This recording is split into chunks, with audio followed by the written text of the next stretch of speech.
Alrighty, welcome back to another. We're a little lopsided anyway. Hey, I am too. Don't worry about it. There we go. We were talking before we went live. Me being a little lopsided. I didn't realize the camera was lopsided. It wasn't me. But anyway, hopefully you guys can hear me. Welcome back to another episode of NOVAtazz Customs. NOVAtazz's automotive podcast, and I forgot to open up my other computer. NOVAtazz Automotive Podcast, Episode 19, Season 3. See that? I thought I was all ready. Every single time that I think I'm ready, I'm not. Kind of feels like a something that Derek from Vice Grip Garage would say. It'll probably work after this. No, it won't. Yeah. I'll be dipped. Yeah, I'll be dipped. He's still one of my favorite YouTubers. I've seen a couple people that are trying to mimic his language or whatever you want to call it. Yeah. I mean, the thing is and people can mannerisms, whatever way they want to. I mean it as a compliment. But if you've ever seen the Red Green Show, they used to air, it was on PBS, I think, near me. But but if you've ever seen the Red Green Show, that's who Derek reminds me of. Yep. And I absolutely love that show, and I love Derek's show. Why is my computer not doing a thing? There it goes. I mean, I know it's old, but...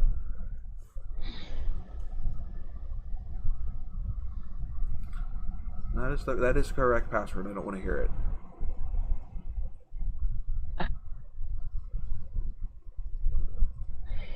This computer's just upset because I'm not using it anymore. Well, don't misuse your equipment then.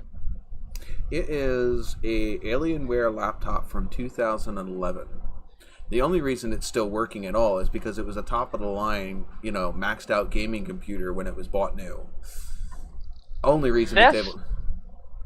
This laptop is an HP with an i3 in it, and it's from 2009, and it's still working. Yeah, that's why I don't just plug my mic into that and have the sound come through that, because the picture quality is terrible. I can either have really good audio, or not have to wear these, or have really good video and have to wear these. So let's I'd rather have see. the video. Why is we're losing everybody that was watching this because we're all out of whack and everything else? Or maybe that's why they are watching it. Who knows? I don't know. Jakes. That was not a paid advertisement. That was actually my gift card I got from Grant from Straight Six fan. Yeah. That's actually what paid for most of the stainless steel brakes that are on the truck right now. There you go. Let's see. Yeah, because it's showing we're only down to 2 or 3 now. I don't know. It's saying 2 different ones. Well, it's I had 2 spikes of up to 3, and then it dropped back down to 2. Where's Miss Formie at? Chris? Miss Formie's riding my other expensive $18,000 seat, mowing the hayfield. Oh. AKA yard. Okay, so Streamlabs should be up and going. So you guys should be able to gamble to your heart's content. I would figure she'll probably be joining us within the next 10 to 15 minutes because it looks like she's putting the beast away in the garage.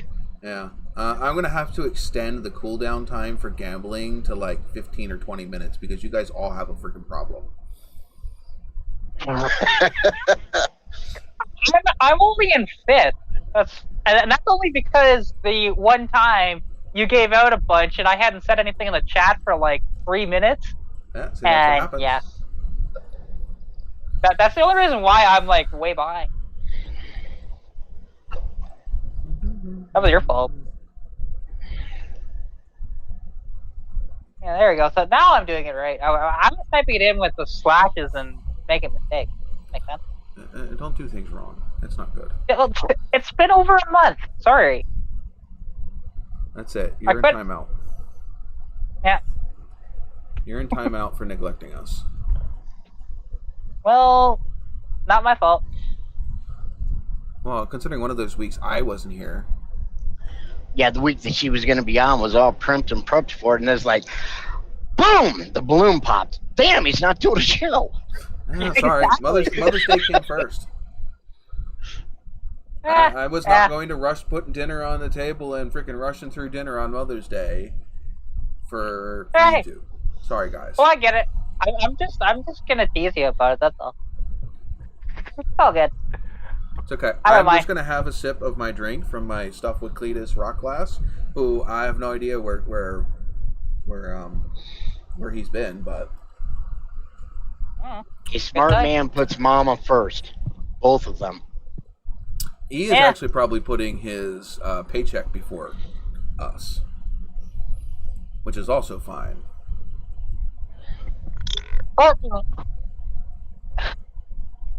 Come on, computer. Let's go. Well, this is kind of sad. What's kind of sad? Yeah. But there's like nobody here. Well, we jumped in this truck 3 weeks ago with 512 miles on it. We're sitting at 10,846 now. So yeah, that's not a... That's that kind of what happens when you go cross country all the time. So who do we have here? We have Kat, we have Pilot, we have Chris. Yeah, I'm in very new territory. You could almost make this a challenge. Where am I? Where in the no? Because that's too much like that TV show from the '90s. What was that? Where in the world is Carmen Sandiego? Yeah. We're just gonna have to have a new segment. Where in the U.S. is Chris? Yeah, pretty much. Now, that's the way it would work now, because it's not the same route we used to run all the time. Actually got down within 2 miles of the Mexican border today. Wow. Actually, yesterday. Yeah, you were in Texas at some point, weren't you? Yeah, early last week. I came through Texas. You were sending those pictures of that freaking steak thing. Yeah, that was on the way down here to New Mexico to deliver the other day. Did you actually order that steak? I've never ordered that steak. How much is that steak? The last time I checked, it was like $75 for the whole dinner. That's not that bad, though. If you can eat it in an hour, it's free, and you get a T-shirt. Yeah, but still, even $75 for that steak, that ain't bad.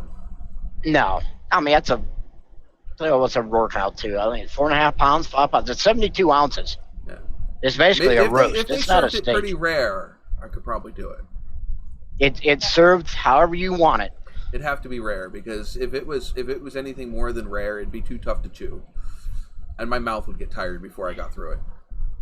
Yeah, I've heard guys go in there and say, slap it, backflip it, flip it onto the plate, and it's done. Exactly, pretty much. Just that quick.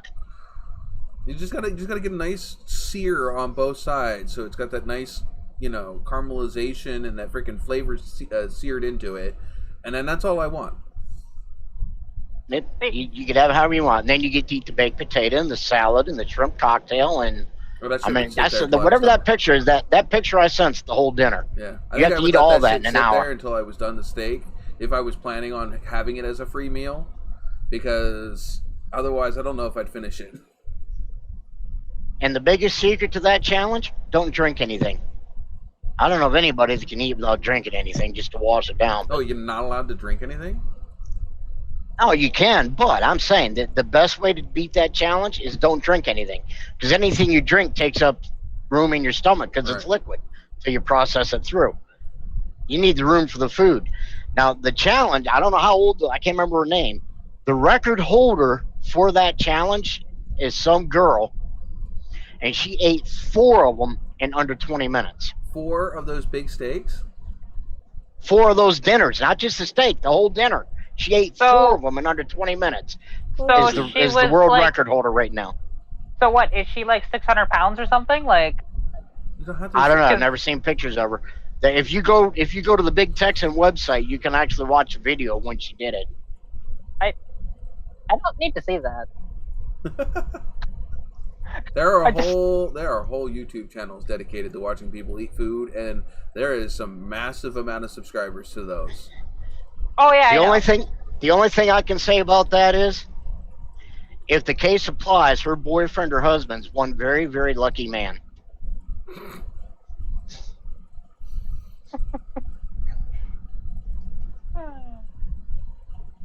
All right, so where are we at, YouTube? What's going on out there? Anything new? Anything going on? Hopefully we pick up on some subscribers and some viewers here. See, now I tried this way. This one has been out, and this was created right after the end of my last live stream. So this has been out for a week. Ooh, scary thought. Was I tried, like, I used to just literally create the live stream right before I started. So I figured, you know, and then I think the other one that I tried doing was like starting it like on a Friday or a Saturday to put it out there. And I don't know if it, you know, if pre-scheduling them is a good thing or a bad thing. Well, I would say it is a better thing to pre-schedule and some up, but like, I mean, lately you've been putting them out, you know, right after, so, and it's been fine. But like, you know, and I wonder, because the, you know, last week's was postponed, but you still had it up that it was going. That was 2 weeks ago. Was that 2 weeks? Yeah, but you know what I mean, right? Like, it wasn't that long ago.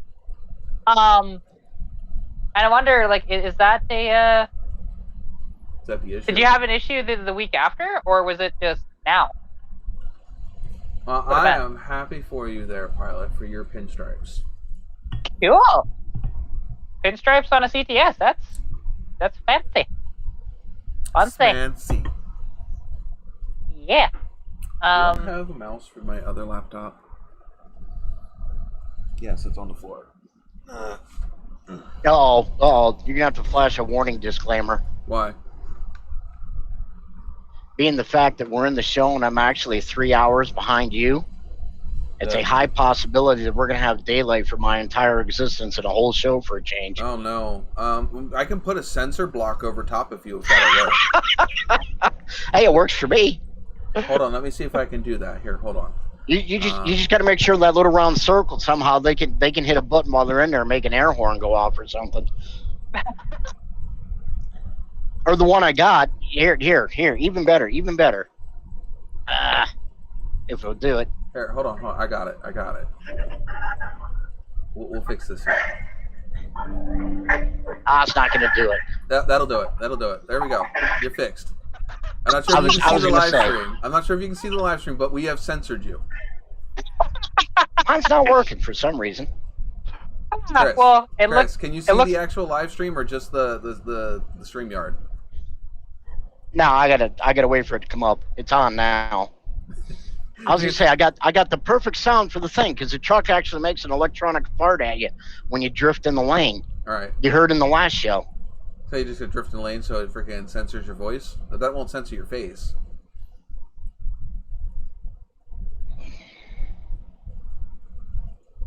I'm waiting for you to see it so I can put it back.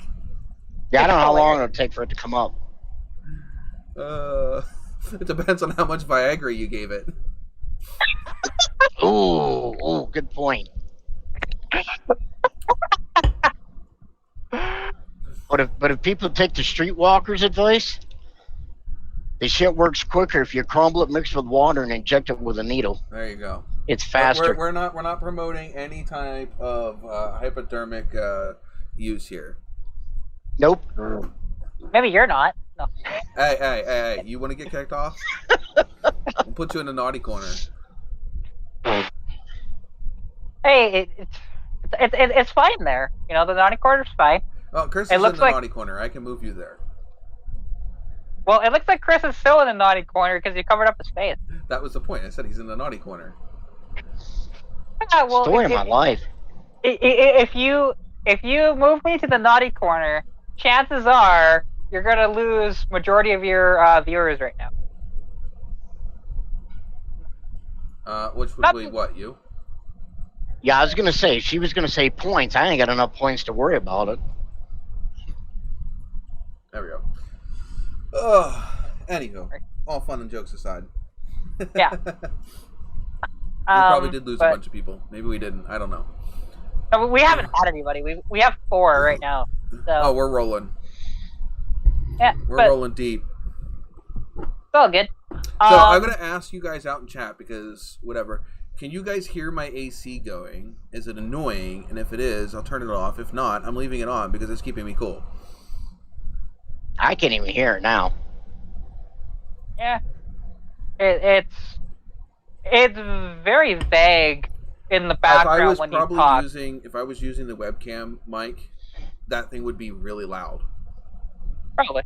Because I used to do that, and I'd have to shut it off because it would literally almost drown out my voice. Hey, we're up to 5 now. We're getting there. Party time!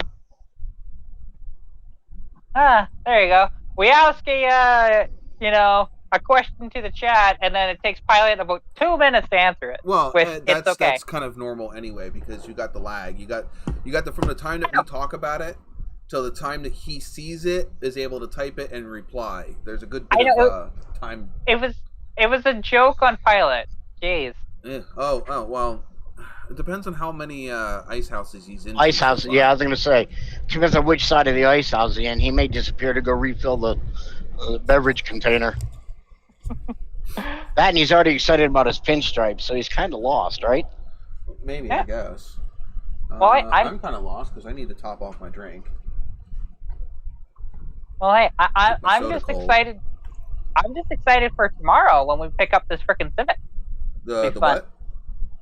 The 1978 Honda Civic. Oh, that thing you were sharing the other day on Instagram. Yep, that 78 Civic. Absolutely. I can't wait for Pilot's that. other challenge. Because, this car, the full story that we know about it is that it's a one owner. The guy's wife owns it. It has 120,000 original kilometers on it. It was bought in Calgary originally, and it's been sitting for 20 years, and it has no keys. So we're gonna have to get keys cut, which will cost about $250 to even know if it runs, or if we just take a screwdriver to the ignition, say screw it, because it's not in the column; it's on the dash. All right. So screwdriver, a new switch is cheaper than the key. Oh yeah, but then the only problem is that unlike the American cars that had 2 keys back then, the Japanese cars only had 1. So we'd have to replace all the cylinder locks too with that. It's actually in the end would just be easier to get rekeyed. For now, I would just unplug it and literally just hotwire the back of it. Leave the switch alone. Just snip the wires off the back and hotwire it. Yeah, I was thinking about that, but because it doesn't have a column lock like an American car, so the only thing that ignition switch is going to do is crank it. Well, actually, no, it does have a wheel lock. Does it need the key does the key unlock the wheel lock? Yep. Oh. Ooh. Yeah, exactly. So I can't really don't get me wrong. I can get it running without the wheel, but I can't drive it. So that's okay. I mean, to be honest. With it sitting for 20 years. Is a forklift and then take it to the local crusher. No. No. I'm sure it'd be easy enough to take the original switch out of the dash and just put a universal switch in. Who wants them anyway? This is a lot of people. I'm only teasing. I know. But honestly, it's amazing. These cars are they're really popular right now, but there's 0 aftermarket support.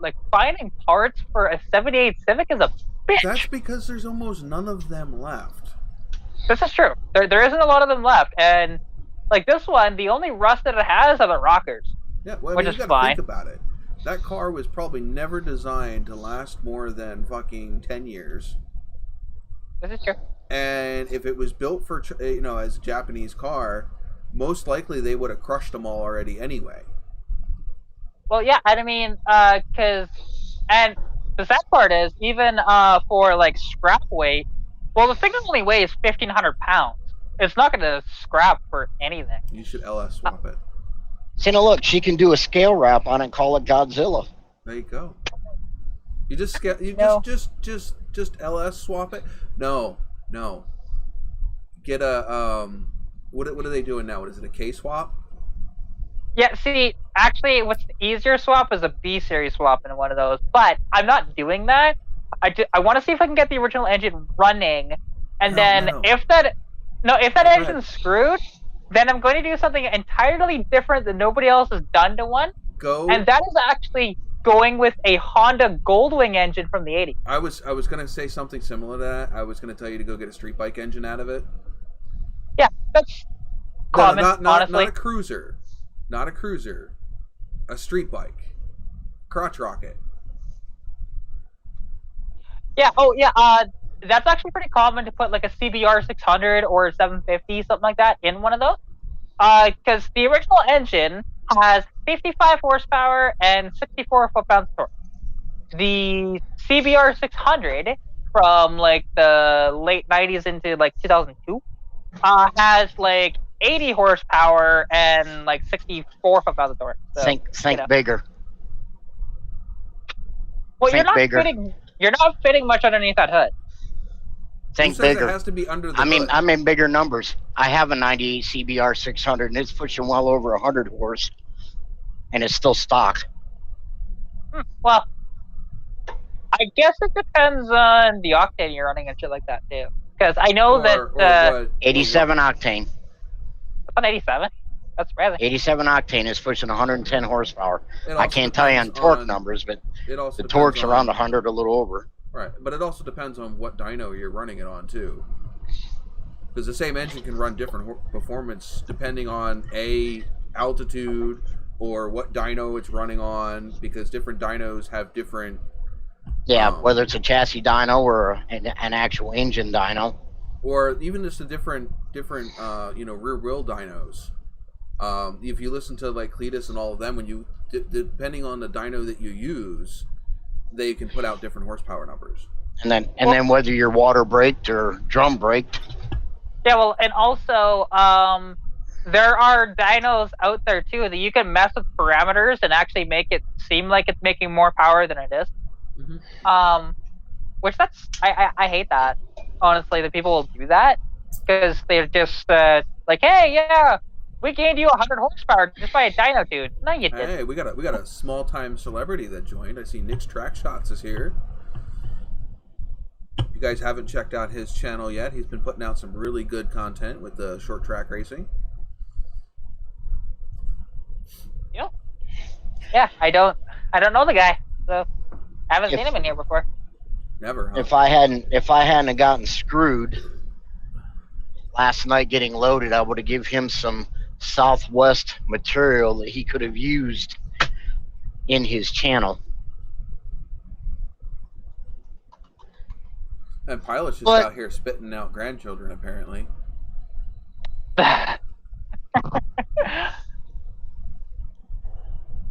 How appropriate that you put that right after your comment with Pilot. Campbell off?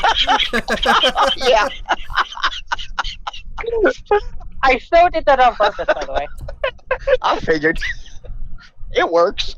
Well, she won. Number 4. Is it a boy or a girl cat? Is it a boy or a girl cat? Oh, God. Pilot needs to play catch up. God, I'm up to 7. Why. I'm actually up to 18, and the 18th one is actually a great grandchild now. Oh wow! Jeez, yeah, like, yeah, well, there won't be any grandchildren unless if they're like adopted, child having children. Because I can't have children, so. But you could be with somebody who could have children. That's for sure. Like I said, adopted wise or, that way. Surrogate. That's the only way how I can. Yeah, surrogates. Hey. Surrogates works too. The thing is, no matter how it happens, you're a parent by how you raise a child, not by how you conceived it. Okay, that's true. I know. I'm just there are plenty of people out there that have conceived children that are not parents. Never say never. Yeah. Well, yeah, we'll see. children are not on my scope. My second child should never have been, because she wasn't supposed to be able to have kids. Oh, well, I've got a hysterectomy, so it's physically impossible. You're gonna have a kid in your lung next year. Oh, hey, Grimm's Auto Service. I don't think I've seen him in here. I have his merch. I don't know. In fact, I think I have some of his merch in this box right here. He used to watch our lives. Actually, he watches our lives a lot, but not necessarily like partakes in. But he used to watch our lives a lot back when I was still in Tamaqua, and I was running this live stream from my dining room, my dining room table. So yeah, he's been a follower of this channel. I would say for what, 3 or 4 years at least. He had a lot of good stuff on his channel, and I think he took a break from YouTube for a little while. So yeah, well, that's cool. Yeah, I'm actually right now, because I mean with the Civic, there's gonna be a ton of videos on that car, provided my dad doesn't just abandon the project, because he's been known to kind of. He already has buyer's remorse, and he hasn't even paid for it yet. Like, that's just how he is, though. But a lot of us do that. We'll get really psyched about a project, and then you lose interest. Well, see, to be fair, if he just goes, I'm gonna back out of it, I'll just buy him out of it because I want it. So it's fine. The thing's 11.5 feet long. It fits anywhere. I think my Nova's only 14. My Nova's only 14 feet long. No, it's longer than that. Only reason why, I parked my 81 Mustang next to a 77 Nova, the one out of Greg's, that gray one. Yeah, that Nova has an extra foot on my car. And my car is 14 foot thick. So those are over 15 feet long. Yeah, I know. They're not super long though. That was considered a compact car back in its day. Oh yeah, they were, but they're not, so that's the funny part. Like, there it is. It's longer than my my Trans Am is bigger than that car though. I was gonna say yeah. it's a good thing the pilot specified engines, because I was thinking he was talking about how to get grandkids. That's how that's exactly how I was taught how an engine works when I first started Votech. Yeah, well that's how I've known. Like I wasn't taught that way. It's just I've heard that reference more than once. But to be honest, was I taught how to do stuff on engines? No, I'm self-fucking-taught. You know, because it's not like my dad had a project car when I was young. You know, he tried, and then he didn't have the ambition to actually go through with it, because he had a early '70s Volvo 240 wagon. And he so badly wanted to put a small block Chevy in it, but he never did. Trying to find out. I've got it in millimeters. But now, see, I'm surprised that it even comes up first when you're in the States. That really shocked me. Well, I was looking for something other than inches, and the next one I came up with was millimeters. Well, it should sit right next to it if it's like on Wikipedia or something. It does. I have it. I just want to see what it is in feet, not inches. Oh, okay, that's fair.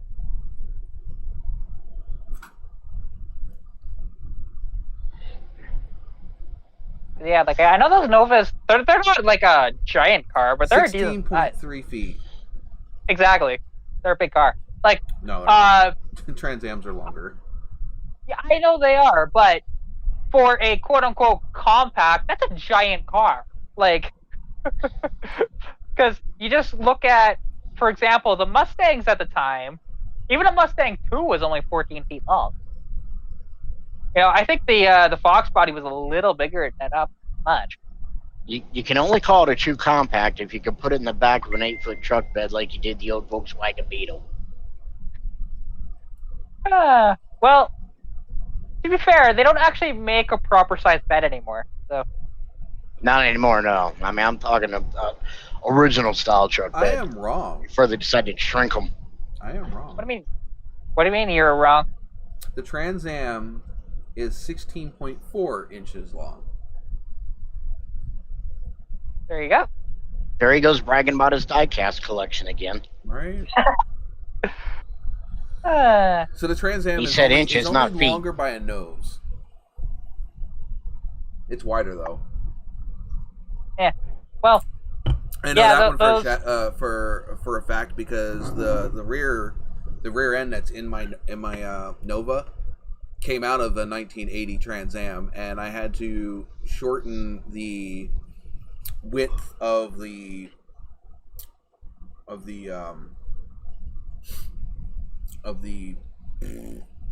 leaf spring mounts. They were 2 inches too wide. I had to cut them off and move them in an inch on each side. Hey, yeah, you're that farting doesn't... again. That's gonna. You need to record that. It'll be my sensor sound every time I say something inappropriate. You just have it go off. Oh my god! If I had one of those soundboards where I could just hit buttons to play different sounds, I would, but I don't have one. I'd love to have programmed sounds and programmed the animations and stuff that pop up. Right now, the only reason that I have stuff popped up is because they're built into Streamlabs. I can't just hit a button and have it play the different clip. Some nights might prove to be boring though. I'd have more beeps and bells than I would vocabulary. Grim says he's actually home from work and cooking on a grill. I just made a pork tenderloin on the grill tonight. Yeah. Aye, Captain Nick. Yeah, NOVAtazz on the road trip there, Chris. You boys are no fun. Come on now. Nobody said that you couldn't play with your toys. Chris doesn't need to be playing with them. At least I can reach mine from the seat and push one button. Yeah, but the problem is the windshield wipers aren't going to get the bird shit off the windshield because it would be on the inside, not the outside. That's what defrost was made for, right? See, in the case down here, we turn the air conditioner up high enough, according to Miss Formy, turn her into meat locker, then I can reach up her with a razor blade and just scrape it off. You're gross. Like a little kid in a school bus in the winter, you know, you had to scrape the window so you could see out of it, see what's going on because of the frost. Jess suggests using socks instead. Be warmer on the fingers, that's for damn sure. Oh my god. We're gonna get demonetized.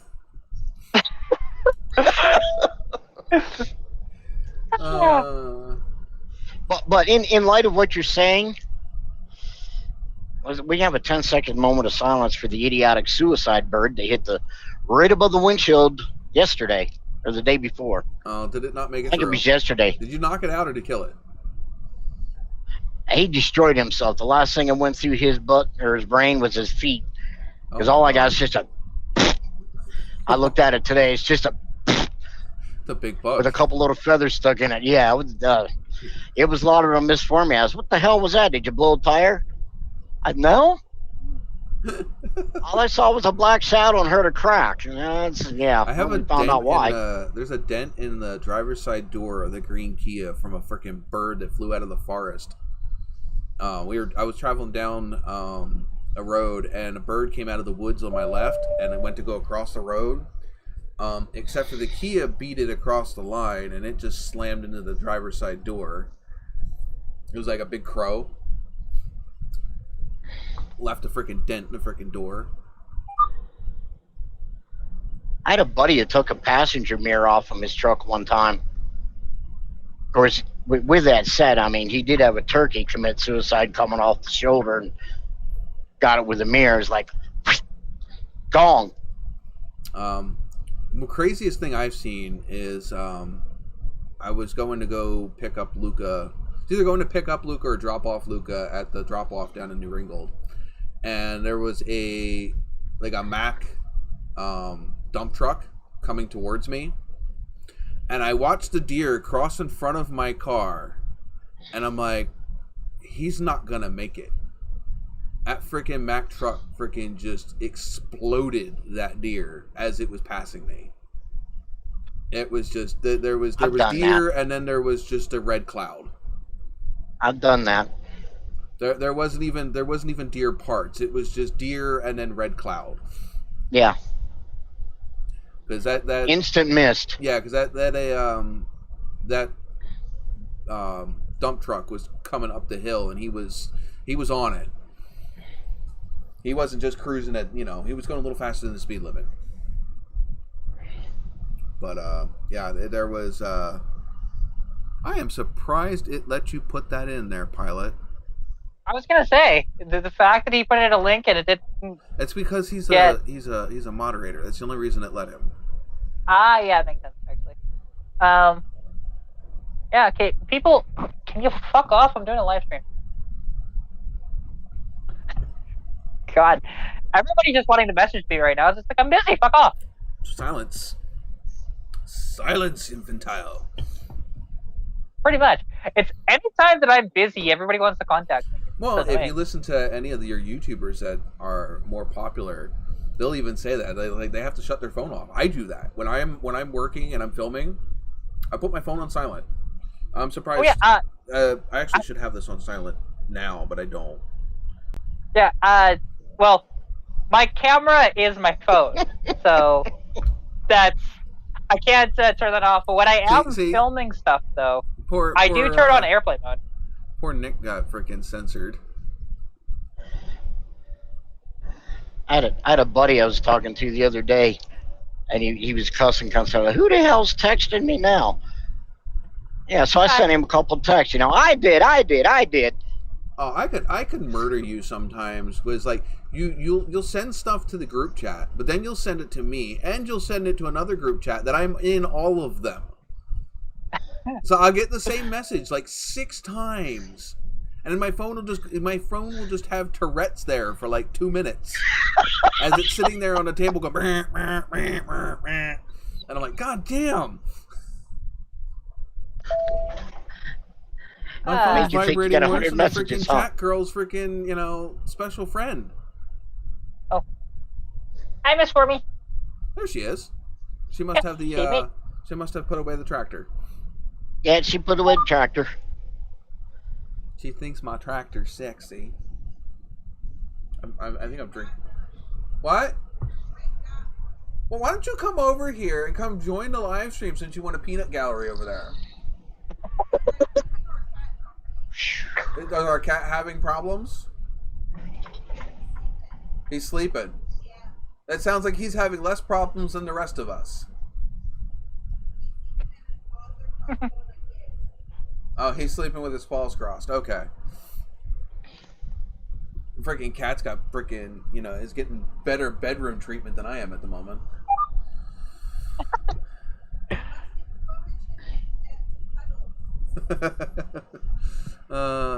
Is there a reason why we're talking in all caps, Nick? I'm not a fan of being yelled at, damn it. He's not talking about anything right now. He's trying to clean up a mess. Right? Yeah, well, see, I don't have a drink next to me, so I can't. That is my job, is to make people laugh and enjoy their freaking time here, is it not? Exactly. Hey, we must be doing something right. We are steadily climbing in views. We got up to 8. Look at that. We started with like 2. So right. This is we're getting there. I mean, I don't expect anybody to show up, but I definitely appreciate it when you guys do. Well, like I said, don't forget to hit the like and the subscribe button. If you are most of you guys are probably already subscribed. I think my subscription versus non-subscribed viewer rate for this live stream is almost 100% subscribers. I should actually send out a couple messages to people on Instagram because I can. We are not using cat as a sexual piece of viewer retention. I promise. I know that it was wasn't it Pilot that wanted me to get in a hot tub or something like that for it? That's it. Next time that you're on, you have to be in a pool full of Jello. Okay, that's just no. God no. All right, you know me enough that I'm only teasing. Oh, I know, but just no. That's just I couldn't even unless I was paid a lot of money. I couldn't do that because that's just gross. Jess says she's offended. In a sarcastic manner, she said that. No, it's just you know, I mean, I don't think I've ever treated any woman that's been on this show or that I'm around any different than they wanted to be treated. Exactly. You've been pretty good, honestly. It's not. I'm not too worried about it. I am not saying I am not a perverted idiot, but I also have respect. Chris, on the other hand, is a different story. His mind wanders a little bit. This is true. As he travels blissfully around with a smile on his face.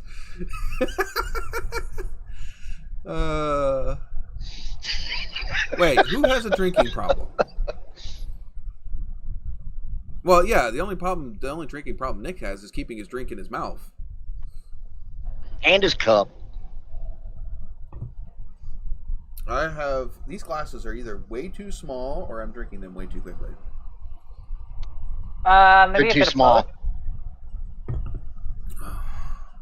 Well, I normally drink my Captain and Cokes in an actual 16-ounce glass, but I was trying to support my fellow YouTuber because he's obviously not keeping up with the stream boss down there because Robert's Garage has been there for 2 weeks.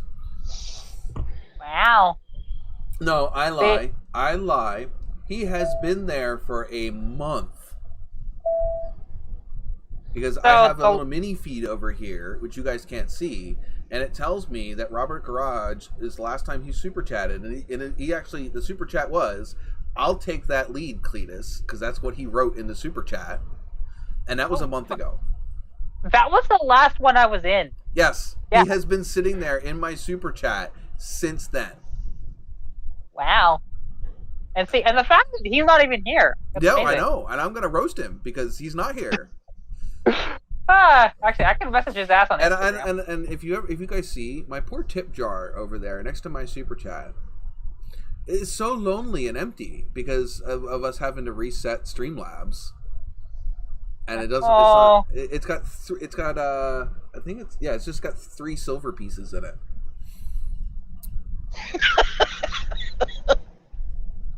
All right, that's it, Pilot. You are in timeout. Let's see. Can I put you in timeout? I could put you in timeout. Now, give him credit for one small thing. What? At least he mentioned a pickup truck and not that abomination they call a Mustang. Is that new Lightning? Is that electric?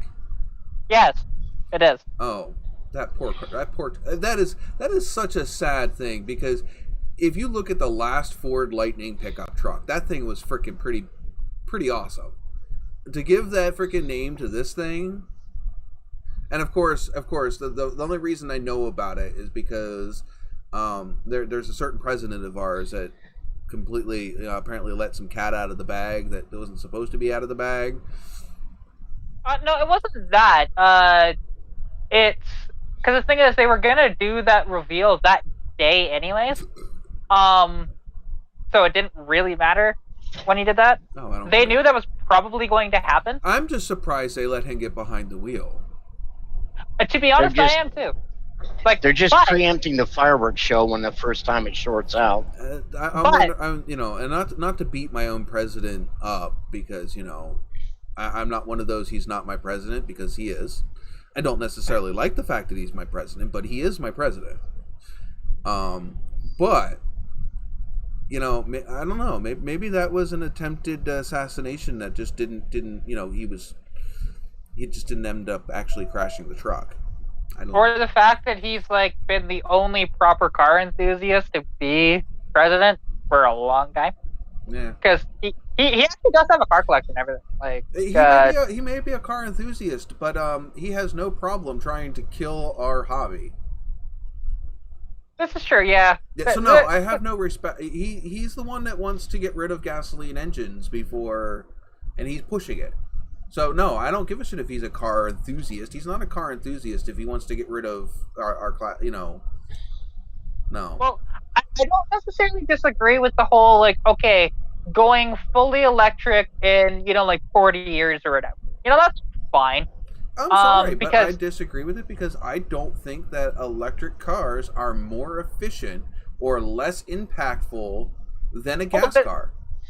they're not. Like, for example, my Mustang at this point has exceeded its manufactured pollution date, and at this point, to get a modern hybrid is absolutely pointless because by the time you do the price difference in fuel, it would take you years to actually get to the value of that Prius, so it's pointless. Well, not to mention, what nobody ever is thinking about is what was the economic impact before that car ever hit the dealership. Oh yeah, actually the lithium mining is horrible. Like, compared to just that a regular, put out more pollution being made than some classic cars ever had the whole time that they were on the road. Oh, really? And even modern cars actually put out worse pollution numbers than old ones do, which is pretty funny. Well, like, yeah, not just that. How about the freaking all of the plastic and foam and wiring and everything else that's in a modern car that's not in a classic car? Oh, exactly. Like, there's that too. But like, even the mechanic that that I trust here in town, his name is Brian. He got his schooling done in New Zealand, actually, and when he took his emissions course like 30, 40 years ago, they actually told him that modern cars, even back then, and even to now, it's gotten worse for this, that compared to the 60s and 70s cars, they actually pollute worse. Which is just like, how does that even work? Like, it shouldn't do that. And even like, and I've told people, you know what? If I take off my catalytic converter and put a turbo on my car could be almost zero emissions by the time it's done. Yeah. Like, well, and especially if you actually add a modern electronically controlled engine system to it, you can run them even cleaner. In fact, a tuned car, which is what they're attacking in the Clean Air Act, a tuned car most of the time will, unless it's tuned for not performance. If it's tuned to do the crackle and pops or the backfires and the, you know what I mean, that stuff, or the rolling coal if it's a diesel truck. No, that stuff is purely waste. Wait, yeah, and that's the funny part about these, guys are saying, oh yeah, my diesel makes so much power rolling coal. You know, if you work rolling coal, you'd make so much more. Yeah, exactly. Like, because rolling coal means it's not burning efficiently. Exactly. Like, Chris of all people would know that. Am I right? Chris? Is his audio dead? No, he died. Gone. Never mind. He died. Because, yeah, like, my buddy Pat, he has a 1,000 horsepower Duramax, right? And that's like before... that's easy power for those things. It's easier with a Cummins than it is a Duramax, but yes. The thing is, the Cummins just hold up the power easier than the Duramaxes do. But, and you don't have to bulletproof them like you do the Duramax. Compared to like a 5.9 Cummins where you can just build it as it is and you don't have to do any quote-unquote bulletproofing. There are times I wish that my Dodge Ram was a diesel instead of a gas engine, but... Well, it would honestly be easier to work on. Be easier to work on and be worth more too. Yeah, it would be. But those, those 5.9 12 valves, like mechanical freaking motors, are just amazing. Like, yeah. There's hardly. I have a 5.9 and it's only a gasser though. Yeah, which it's a updated 360. Like, it's it is a 360. The Magnum Block. Yeah, well, I know. Like I said, it's the Magnum Block 360, not the LA. All right. So, I know about those motors. They're fun. It makes a decent amount of power. The sad thing is that the Kia Soul will outrun it in a freaking straight line. Oh yeah, well, friend of mine, it's kind of funny because she talks about how slow her car is, and I just tell her like, oh, just wait till you drive mine. You'll realize your car's fast compared to mine, because she has an 08 Civic DXG coupe that has a 5-speed manual in it. Mm-hmm. And it's just like, with the gear ratios and with the bottom fuel injection and the fact that that's throttled by wire, it's gonna be so much faster in my carbureted car. Hey, Kat, you moved up to the naughty corner. Ooh, kinky.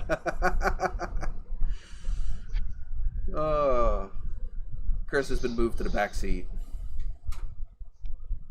Hey, see, now he can be the backseat driver. Pilot, what are we not supposed to be saying? My mom. Leave my mom out of this.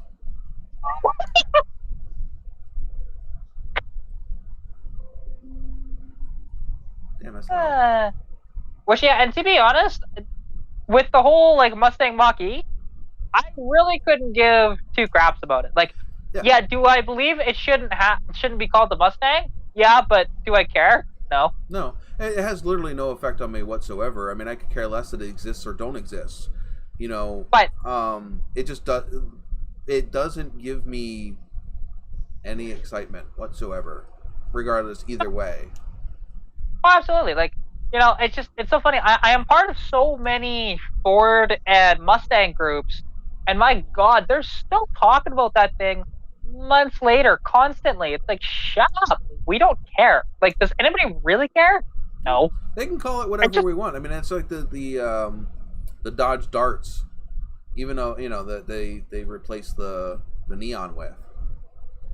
Yeah, they should. Which actually in Mexico that was called the neon. So, which they should have just called the new Dodge Dart. That was actually called a neon down in Mexico. Oh. Which they should have just kept it. Yeah, they should have just kept the neon name. They were just trying to catch some of that retro car enthusiasm. Yeah, but which where they screwed up is it looks nothing like a Dodge Dart.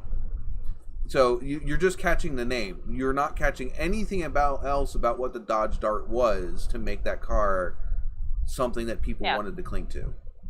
Look, and I understand if people make the argument of, well, the Dodge Dart didn't start as this badass muscle car. This is true. It started as a damn near full-size car in 1960 with fins. Like, that's what it started as, and then it got into a compact, and then they put V8s in it. Doesn't matter. If what they were trying to do is capture the spirit of what people thought of the Dart, and that full-size Dart from the past isn't what people were after. It was the it was the Dodge Dart Swinger and the RT.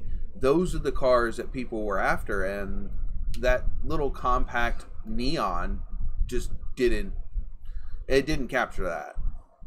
No, and to be honest, if they did it a little better, I'm okay with them doing that as a compact or whatever. That's fine, because they were, the ones that we think about were kind of a compact back in the day. But the thing is, they should have just did the styling a little better, and they should have at least had a rear-wheel drive or have it just all-wheel drive. Yeah, a little. You gotta bring a little bit of the old styling back in, otherwise you're not getting a retro. No, exactly. They really didn't, and they based the Dart off of an Alfa Romeo, which just hey, that's a bad idea. That little 2.4 Tiger Shark. Don't get me wrong, they're not a terrible engine, but the transmissions, if you got the manual, it would rip the forks out of the transmission constantly, and it was never recalled, by the way.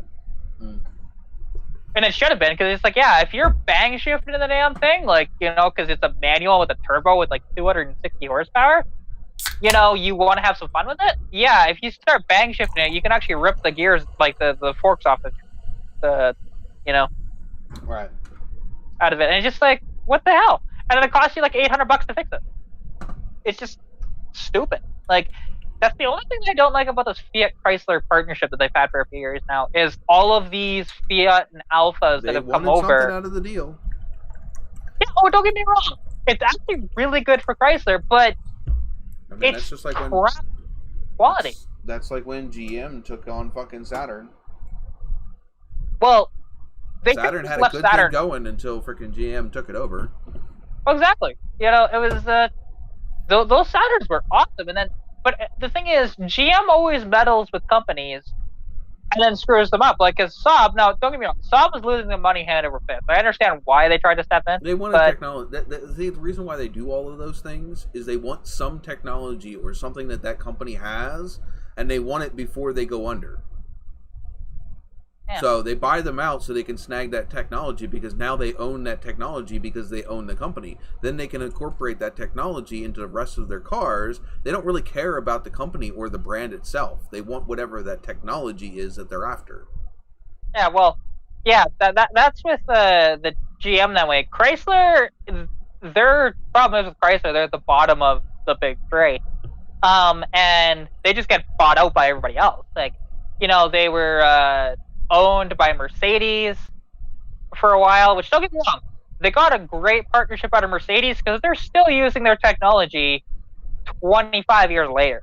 Like, I think Chrysler's doing a pretty damn good job right now, man. I mean, they're the only ones that are still keeping that muscle car dream alive.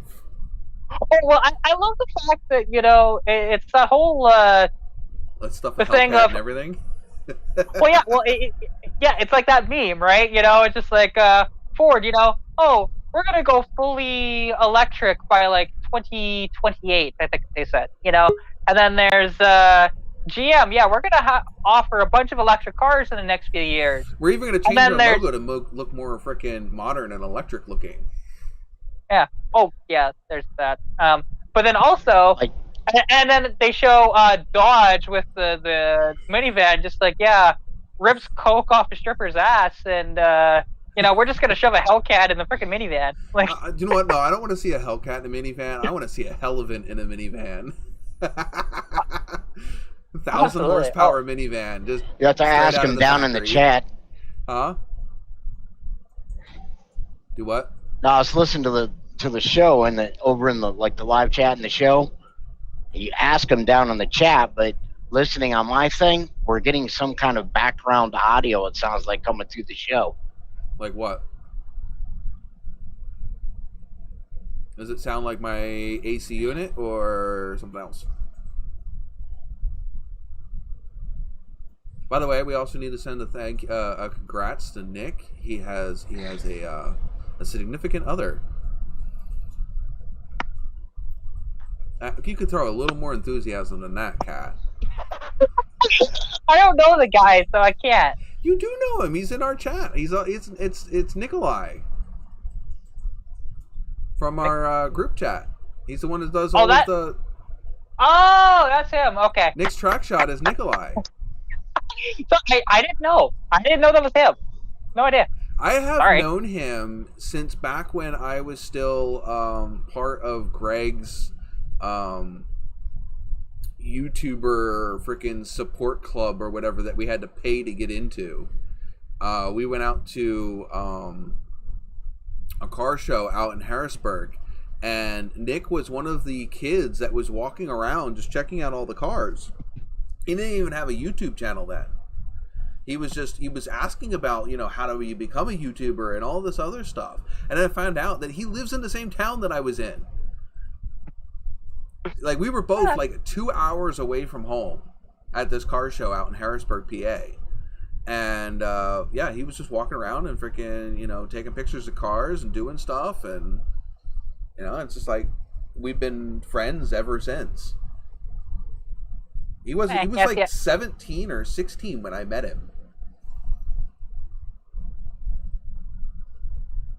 Oh, yeah, that's cool, yeah.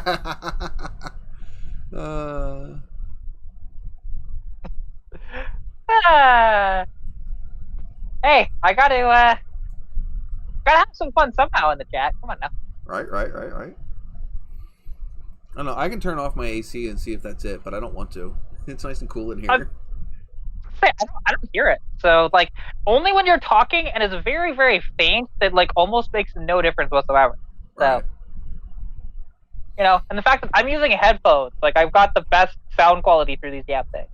So, if it's through somebody's speaker, then it might be different, I suppose.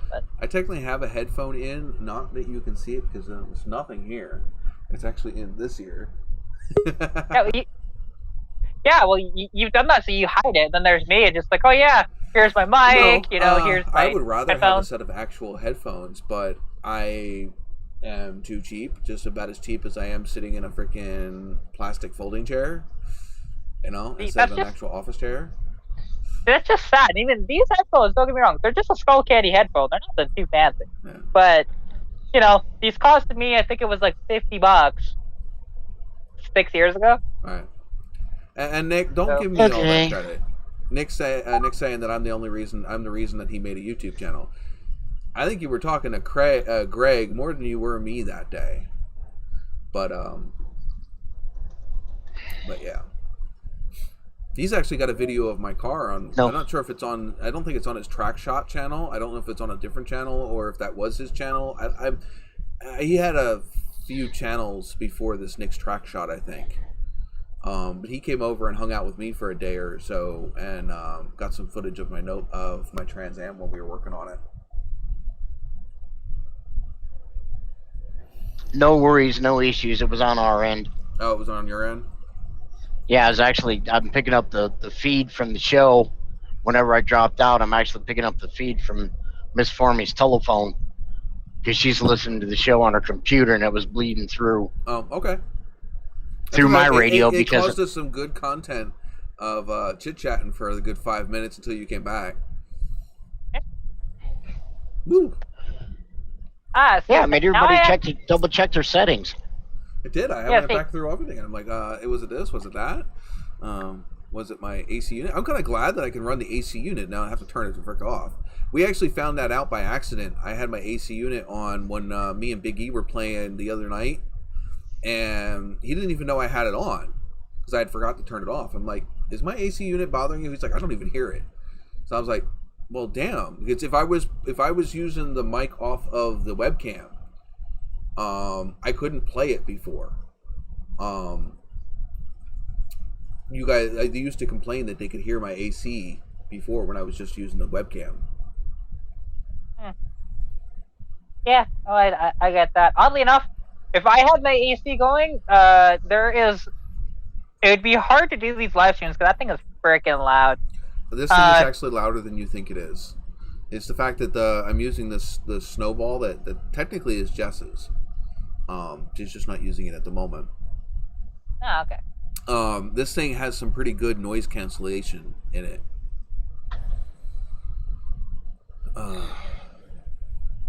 Okay, so yeah, this was his original channel. He just changed the name. But and Nick, I will support anybody that asks me for help. Period. I'm not saying that I don't support you because you're not, you're a friend or whatever. I mean, I do, but it's just the way I am. If somebody asks for me for help, I'm going to help. I mean, unless you stab me in the back. I mean, it's one of those things. If I'm going to help as long as you respect me, and as soon as you don't, well, then I don't care. Well, yeah, like Joseph, which he bought the monocle off of me. I've been helping him out. What's his name? That's that kid with the garage. Team Mechanic. Mechanic. Yeah. Team Mechanic. Yeah, Team Mechanic. Yeah. And the thing is, like, the one thing that I'm trying to tell him is, don't listen to your YouTube basis as much because he relies, it seems like, too heavily on what people say in the comments. Oh. Because he buys a vehicle and then he sells it because people tell him, well, we want to see something else. Which is like, well, no, cater to your own stuff. Like, because it's one thing, listen to them somewhat. If they have some advice or they want to see stuff, fine, whatever. You can consider it, but don't make it the reason why you're changing whatever you're doing. The other thing is take somebody's advice with a grain of salt and then do your own research on top of that advice. Like, somebody can suggest you to go do something. Don't just go do it. You're going to go do your own research and see if your research backs up that same thing that somebody is saying. Or we'll do whatever you like if you finance the entire thing. Well, that too. Yeah. I mean, if you are, it's one thing. If you have a Patreon set up and somebody is dumping a lot of money into your Patreon or dumping a lot of money into super chats or whatever. I meant just direct. Yeah, but I'm not saying, even any of that. If I will, somebody wants to pay me to LS swap the Nova, I'll swap the Nova. It doesn't necessarily mean I'm going to keep that LS in there, but I'm going to do it for the show. I mean, it's technically a sponsor. That's what a sponsor is. Oh yeah, like I would, if there were certain mods that people want me to do and they paid for it, sure, why not? But right now I'm doing my own shit. Like, if somebody wanted to right now, and it'd be nice, because my 86 is up for sale right now, just due to the fact that I don't know when I'm going to get around to it, just money-wise.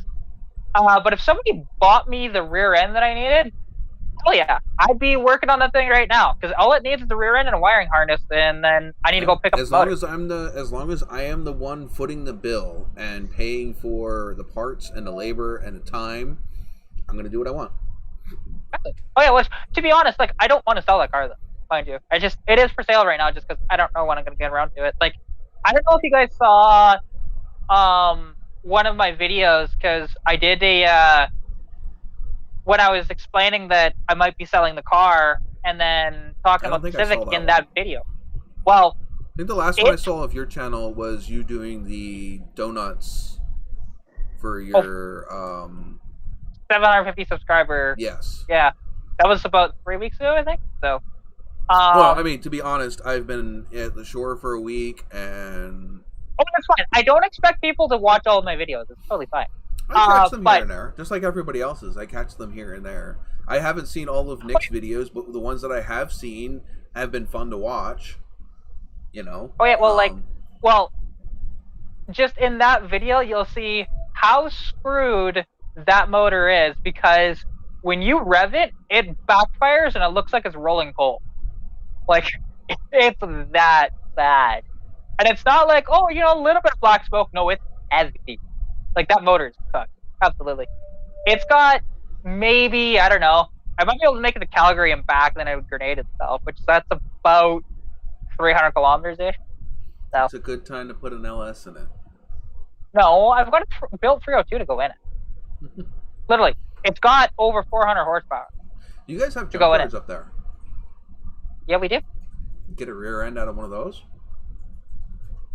Yeah, I don't get me wrong, I want to. It's just, it's finding the right one, and also just getting to a junkyard and all that stuff. Because all you really need to do is find one, and then you just weld a bunch of shit to it, and it'll fit in.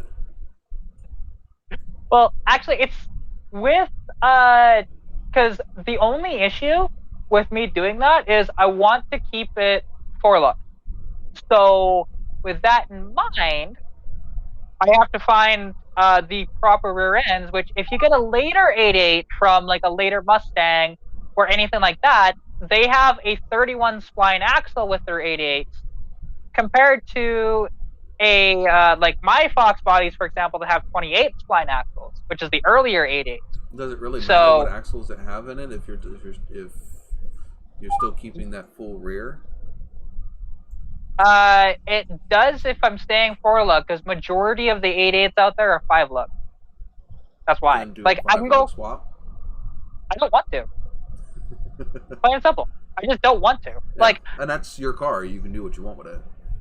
Yeah, like, and it's just because that car, honestly, like, the way it is right now, it's just nice, and I don't want to tear into it too far and just make it kind of worse. You know what I mean? Like, I'd much rather just have the motor, not swap the tranny because I don't have to, and just swap the rear end. All I need is the rear end, a wiring harness, motor mounts. That's it. I wanna take a second to welcome the reigning stream boss to the chat. We have Robert's Garage is in the chat. He's in the middle of working on a car, he says. And you have been the stream boss for a month, if he does not know. We were just talking about your channel like crazy like 5 minutes ago. That was more like 20 minutes ago, but yeah. I don't know. Booze makes the time fly by. What time is it? Oh, it's 10:13.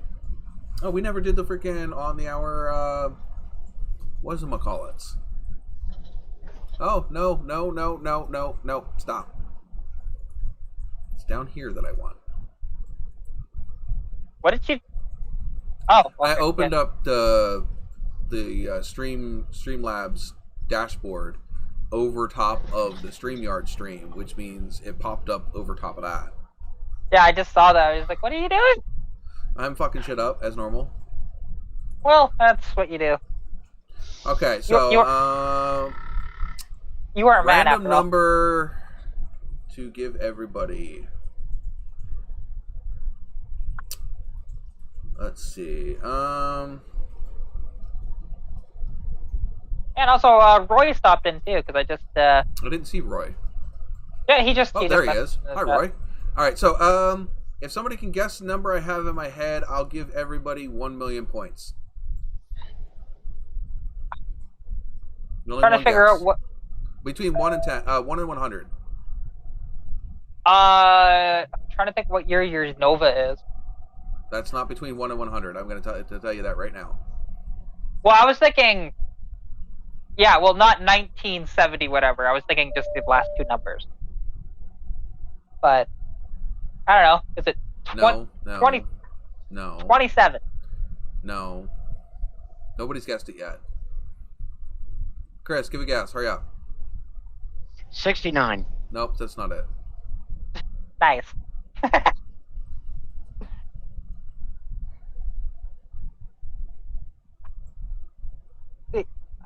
Nope, it's not 71. It has nothing to do with any of my cars. I'm going to tell you that right off. So I'll give everybody one more guess. It has nothing to do with any of my cars. It's just a random number. No, it's not 13. 4. No, it's not 4. I put 12. It's not 12. 1 million's way too high. It's not 36. It's not 14. Roy put 5. Oh, I see that. Nope, it wasn't 5. It's 50. But okay. Anyway, you all get 100,000.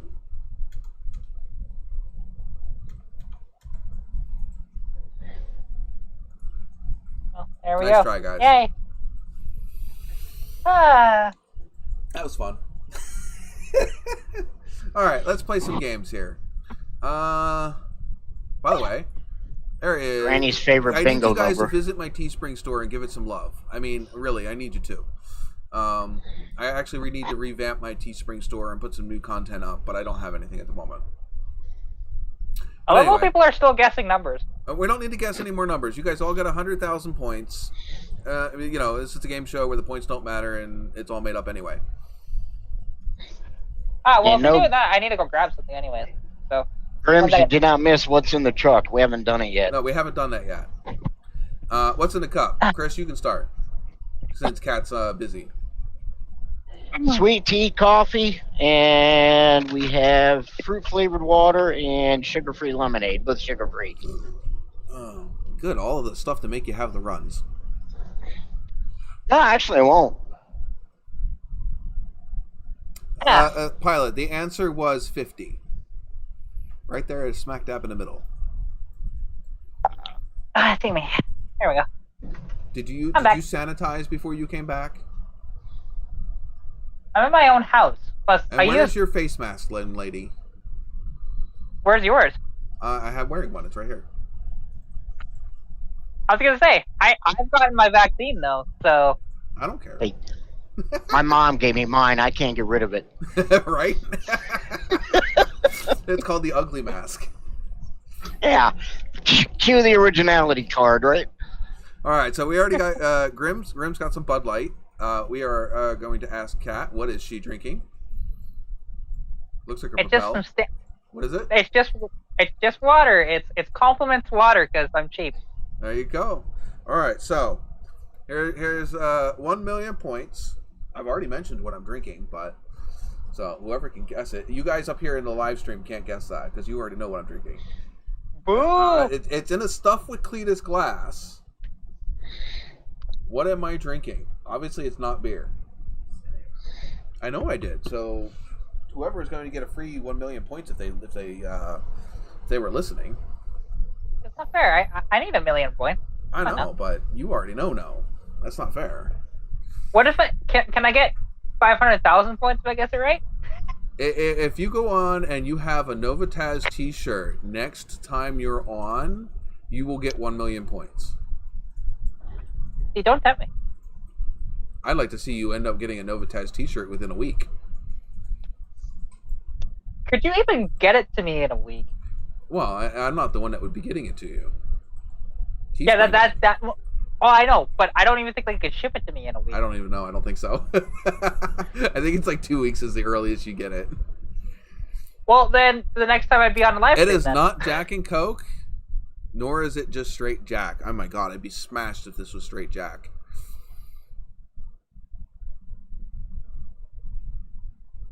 Oh my god.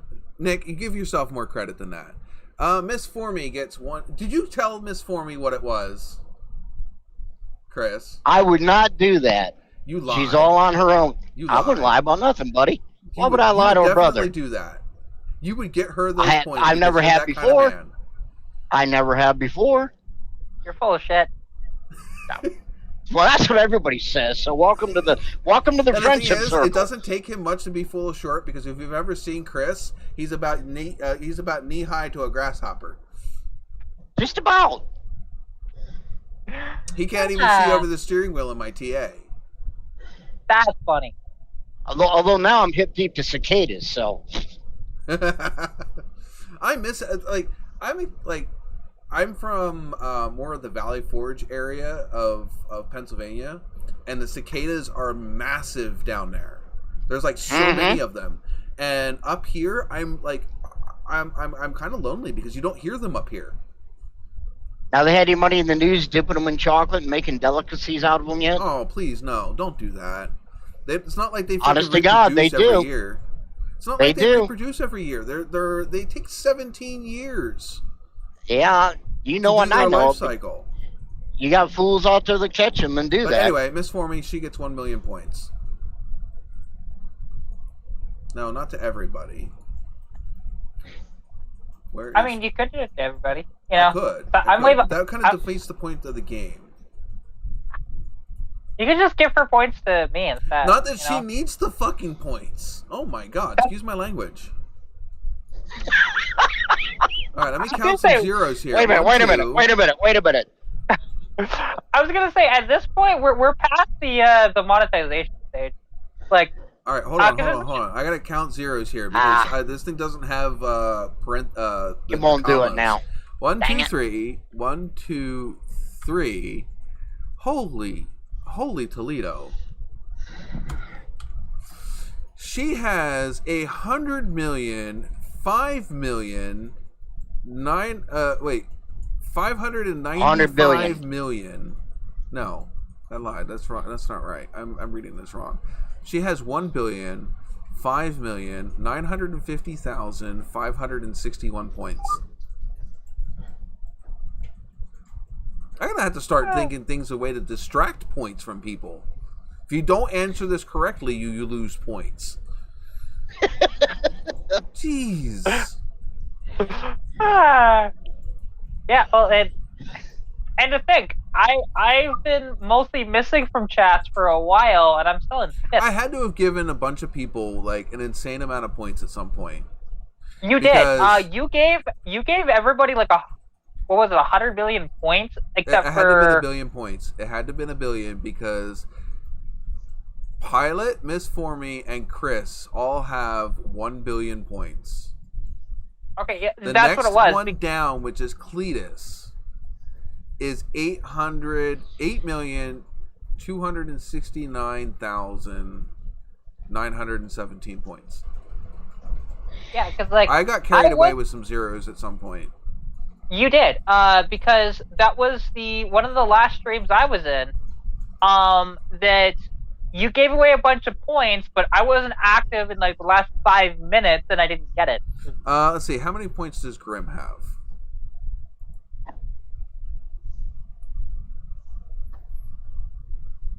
He has more than 10. He'd be in the slacking corner because he's been Grim, absentee. Grim, just type in exclamation point and then type in the word points right after it. All one word. Somebody else do it for him so that way he can see how that works. If you can find out how many points you have. Yeah, what Cat wrote. It should pop up with how many points she has.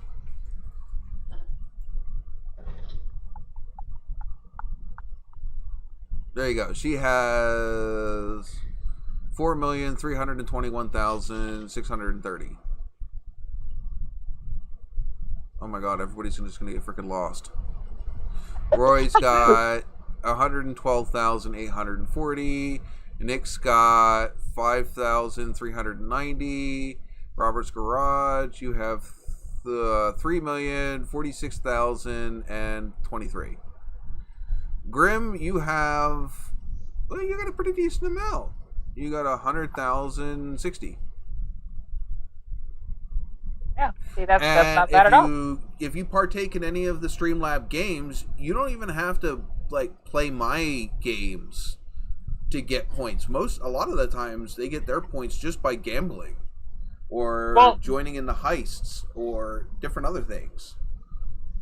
Well, you can tell because I was in the lead pretty much right up until you did that billion points, and then I got lost, and I probably won't catch back up. And it's probably because our stream had like nobody in it, and I was just, giving points to the people that showed up that day. Yeah, so, well, I was in that, and then I didn't out, get it. I will end up giving out a lot more points if I have dedicated users in. The pilot, you're hilarious. I will tend out giving more points for those people that come in when there's nobody here, because I consider that dedication and loyalty. Not that longtime subscribers I don't appreciate you. Obviously I do. I appreciate every subscriber that I have that interacts with the channel. Now there would be a new point thing for you if they was actually in here and be able to talk. She does not recognize who I am, and neither does Google. I have tried. Who could look up some other YouTubers and ask them who they are, and they will give you a synapse of who that YouTuber is. I am not big enough for Google to recognize who I am yet.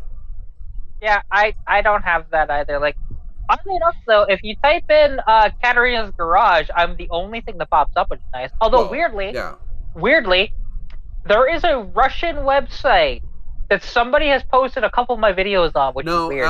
What it is and I have that happen with a lot of my YouTube videos. It's a hosting site, so it still goes back to your YouTube videos. They're just linking your YouTube videos in another host site. You still get credit for those views.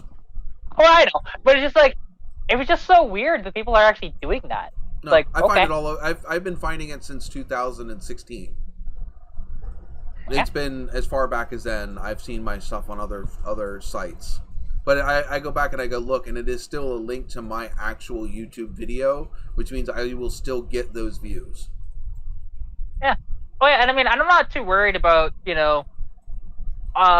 count at the moment, because I'm actually doing decent. Like, what's weird is the YouTube Shorts are actually getting me a ton of views doing those. They don't give you a lot of watch time hours, but they give you a lot of views. Like, I didn't, ouch.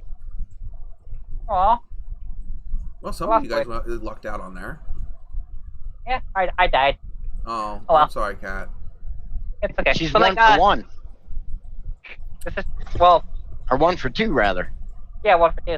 Because, like, the last video I did on my YouTube channel, which I filmed another one today, it'll be out tonight, at some point. Maybe, like, 2 o'clock in the morning, but tonight. We need a new stream boss. We do, but I don't have money to donate to you, so sorry. What good are you? Teasing. But anyways, all I did was, it was a short, I think it was 53 seconds long, the video. Didn't advertise it anywhere, it was just the, showing the carpet after I pressure washed it. Yeah, that's it was all a red it was. Carpet, wasn't it? Yeah, it was a red carpet, 53 seconds long, and without me posting it anywhere, has like 1,100 views right now. But the shorts will get a lot of views. But what I think is that's kind of, to me, those shorts, they're misleading. They can be like, because the thing is, something that they will do as well, if you don't swipe on them, they'll keep replaying over and over and over again. I don't see how they were helping your analytics setting. All I do them for, literally, is just for the short-term people that want to come see shit that won't see my videos otherwise, and they might, say, I don't know, 10 of them actually stick around. Cool. Like that's kind of what that's. Yeah, unfortunately, my short videos that I have done that I didn't intend to be shorts, I just intended them to be community posts, They ended up being YouTube made them shorts, which kind of makes me angry a little bit, but I kind of post them there mainly for like Pilot who doesn't have my Instagram. I'll post stuff in my community tab for those people that don't have Instagram, that don't see those posts. Yeah, I post stuff there, but none of them have gotten more than like maybe 100 or 200 views. But, you know, whatever. All right, let's go on to the next. Chris, you're on the show there, buddy. Don't drop out. Oh, me? Oh. Yeah, you. No flaking. I'm trying to think how you can make a game out of this one. All right, what's in the truck, Chris? You gotta give them some clues. You get 3 clues to give them, and then they gotta guess. Very large fruit. Very large fruit. That's clue number 1. What's clue number 2? Or do we have to give them? All right, no. We'll start with first clue. If you get first clue, if you get it on first clue, very large fruit, you get a million. You get a million points. I feel like being very generous today. Yeah, Miss Formy's right. Miss Formy didn't post it yet. The key question is, she knows how long it took loaded or how long it took to get reworked so that we were legal to go up the road with it. Okay, but that doesn't matter. Very large fruit, grapefruit. That's our first answer. Not large. What? Large. Large. Apparently Think larger bigger. than grapefruits. There's mine. Bingo. Wait, hold on. I gotta set a timer. We got a watermelon. Yeah, Katarina already got it. Damn it. All right, so watermelon. Kat, you get a million points apparently. It's okay. It's a good thing the points don't matter in this game.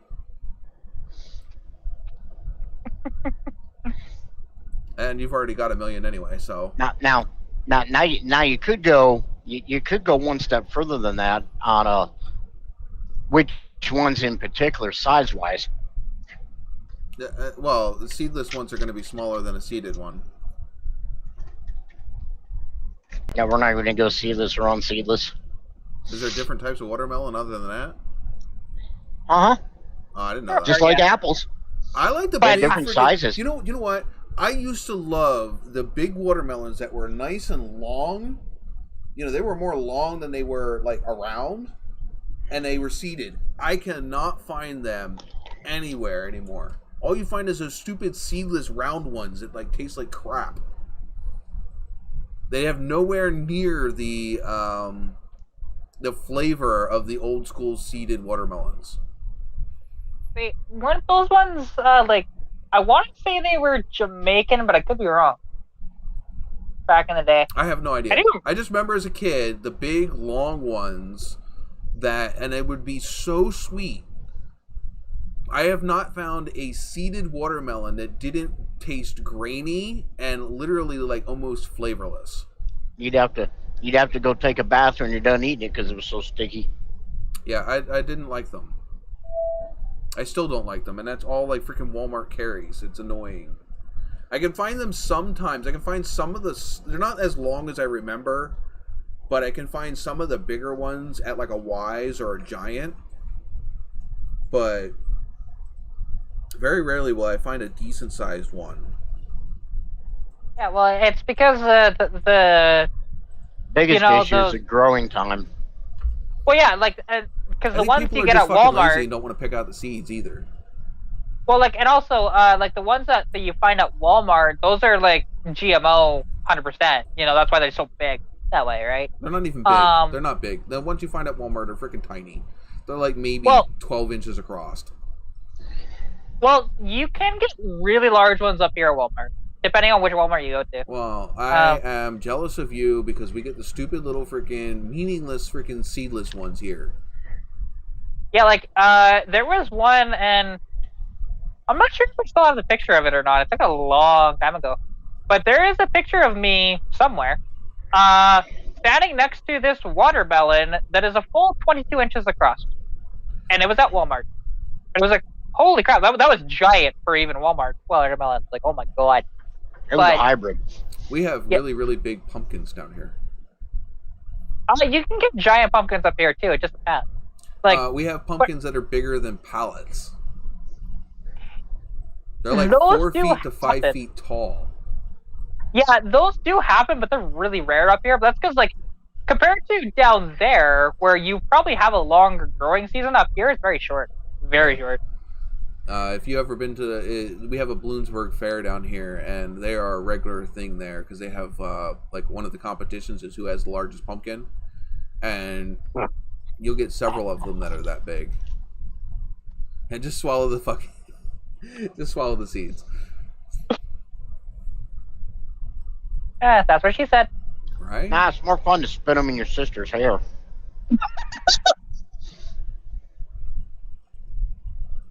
We've lost Kat. She's having giggle fits. She's gonna spew her water across the room. I didn't have any in my mouth, so. Would that make that a cat And then- fountain? And then convince her she's got I cooties and almost she did runs it. to I take a almost shower. did it. Hey, I'm gonna have to blur that after the fact. Oh, and after all the cussing, I'm the one that gets in trouble? Really? Yes. Hey, guess what? Yeah. Guess what? You're the one that's No, don't you dare. Don't do it. You will regret it.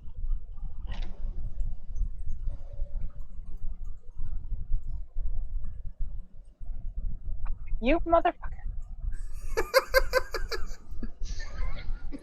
Don't ever dare me. I will do it. Ah, there we go. Did you just shove it back up in the corner? It's a little late. I tried. Oh well. By the time you saw it up on the live stream, it was already back where it needed to be for a good for 45 seconds already.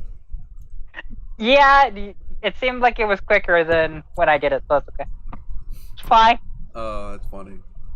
See, look, even Robert thinks that's funny. See, you're in a timeout corner. I can put people in timeout up in that corner. Well, technically, you could just move it elsewhere, couldn't you? Could, Too? Or but it's a pain in the ass because then trying to get it to go back to where it's supposed to go. that's fair. Yeah, and actually, what was I gonna say? Oh, because the video that's coming out tonight, that's actually afterwards of me installing the video because I like installing the carpet because I was gonna do a full video on that, but then I realized this is gonna take me like hours, and it did. So just like, no, I'm not filming that entire ordeal. I don't know. Wow. I haven't been filming. Like I've been doing stuff with which we should probably do. That'll lead us right into the next subject. What's wrong with the truck? I have been working on stuff for the truck, but I haven't been filming it because literally the truck is sitting in front of my house on a public street. So trying to film anything on a public street is a pain in the ass. Well, yeah, and I that's definitely fair. Like, and you post in stuff all the time, like on Instagram, whatever else about it. If you want to know what's going on with my channel, Instagram is the place to go. I post more on Instagram than I do anywhere else if I'm not putting up videos.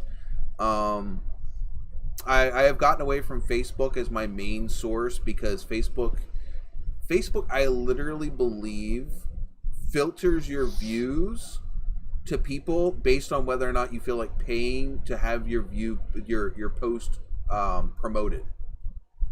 So they literally will not show it to people who are subscribed to your page to force you to pay to promote your own post. Well, see, it's weird because with my stuff, it just depends on the content because, you know, it'll give you that those analytics on your stuff, right? Like, even I have a Facebook page, not a Facebook group. Yeah, so do I. My Facebook group that I have, the fourth generation Nova group, does just fine. My my NOVAtazz Customs Facebook page, because they consider it a business, they will not put it on people's news feeds. They strangle the organic views on a page versus a group. Well, see, and that's why something that I've done actually is I've joined a few groups. Sorry. Yeah, Roy. Oh, good. But what I've done is just like I've joined groups like with my Facebook page, and as more. Katarina's Garage or as Katarina? Yes, as Katarina's Garage. And because you can't do that actually, I'm in a few different groups. I'm not necessarily joined to any pages as any groups as my page. I'm joined to groups as me. But like I said, I don't share my posts off of NOVAtazz Customs themselves. Yeah, I mean that's fair because like something that I'll see too is.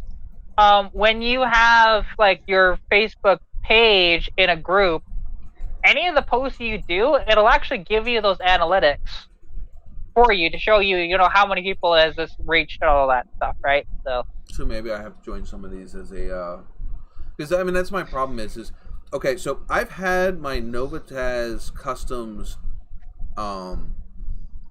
page so far back. It was way before Facebook went to the analytics, not to the analytics, to the algorithm that they use now.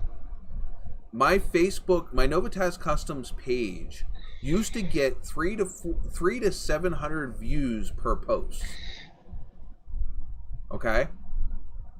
Now I'm lucky if I get 10 to 20 views on the post alone. That's not including people that have liked or commented. That's just views.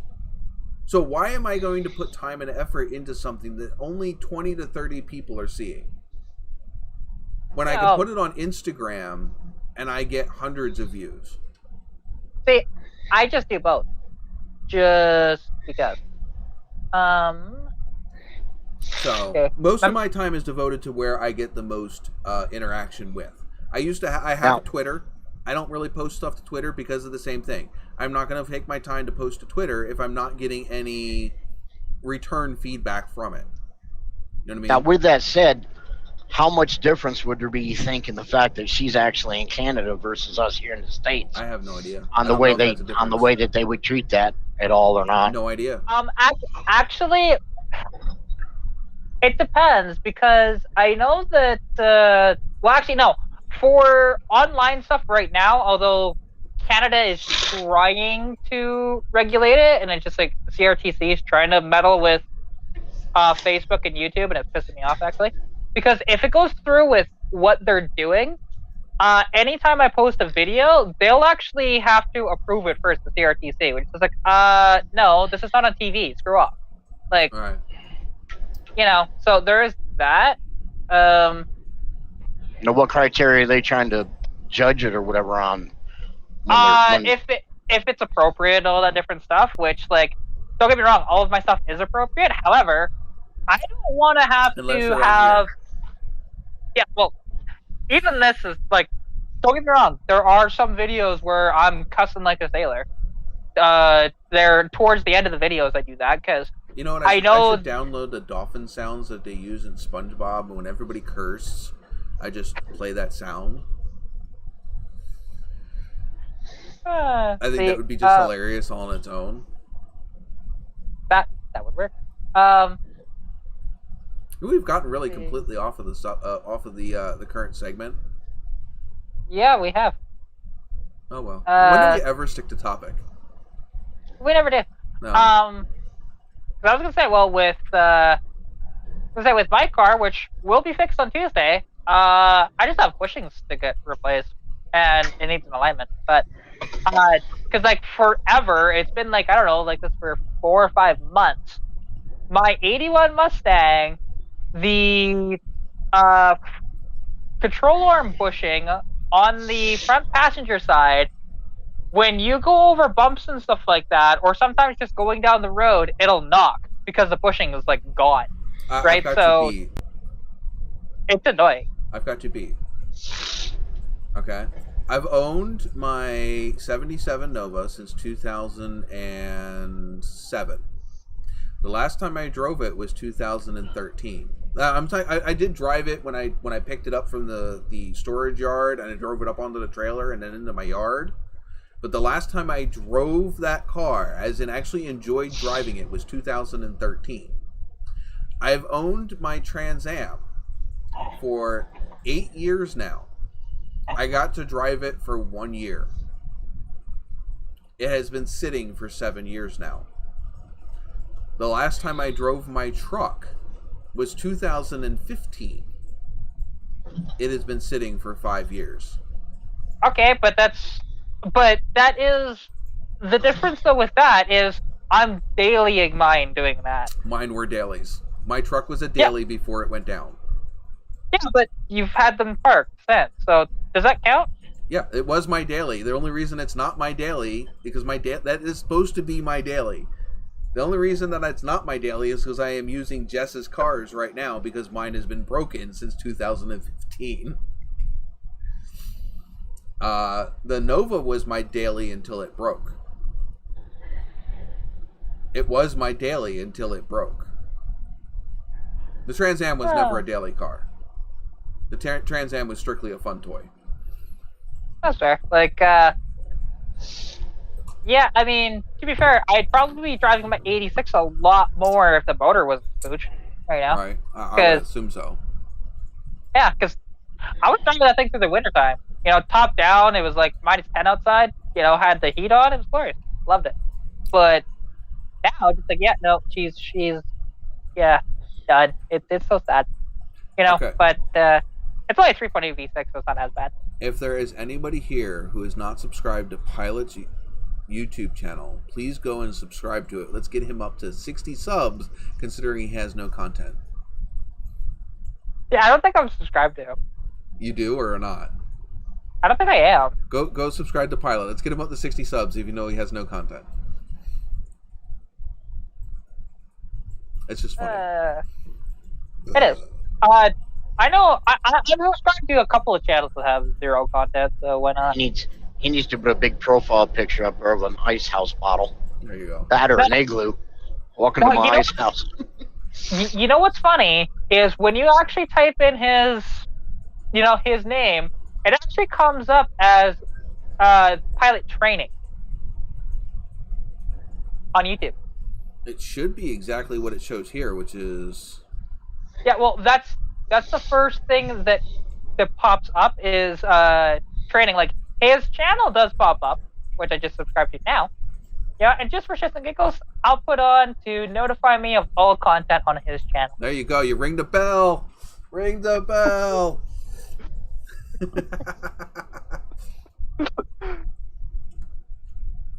Now, how many people in here have rung the bell on my channel? I don't think I have. Oh my god, tisk tisk. Well, because you don't have any videos. You just have the live stream. That's not fair. I have videos. I have lots of videos. Yeah, but not lately. Well, that's because I haven't had any place to film them lately. That's not fair, because technically, I have bought content to make content with. It's been sitting here under my desk. I gotta take my freaking headphones out. See, well, oddly enough, alcohol. Hold on. I was gonna say. There we go. Go ahead. I mean, I was gonna say I've done videos, kind of on the street. Like, depends how busy your street is, because like with my alley, well, like the last video that I did, you'll hear a bunch of people walking by, and then I actually wave at a friend that's riding by. See, the thing is, it's also motivation. I have not done anything that I have been motivated to film. Well, get on it. Just haven't had the, whatever. I mean, technically, I have been sitting on the last video of the truck when we actually got the truck's transmission back together and the truck running. I've been sitting on that for 1.5 to 2 years. It's been sitting on my computer, but I lost half the footage. I lost half the footage when I built this computer.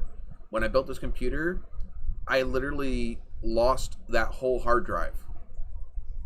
Ooh. And I rescued most of it, but half of it was corrupted. Crap. That. So it's been a lot of motivation thing. I also have all of that stuff over there. Now, granted, I'm still waiting on a few things to start actually building models, mainly paint and glue and stuff like that. But there's been so much going on. Like, you know, we're looking to buy a home, so we never know when I'm gonna have to break all of this down to move. I can actually film the ending of this crafting table now that I finally figured out that I'm not going to have to refinish the tabletop now, because it took like 2.5 months for it to finally cure the tabletop hard enough that as soon as I didn't set something on it, it didn't leave dents in it. The top was so soft that I would set an empty beer bottle on it, and it would leave the rings in the bottom of the beer bottle on the tabletop surface. It was so frustrating. Yeah. And I remember, and you were waiting like weeks for that to dry, which it shouldn't have taken that long. Like, I was really wondering and the reason why it took that long is because of how thick it was, and it was cold. It wasn't hot. There's a bunch of factors as the reason, and the fact that I was using polyacrylic instead of polyurethane. If I used polyurethane, it would have dried within days. Yeah. Oh, yeah.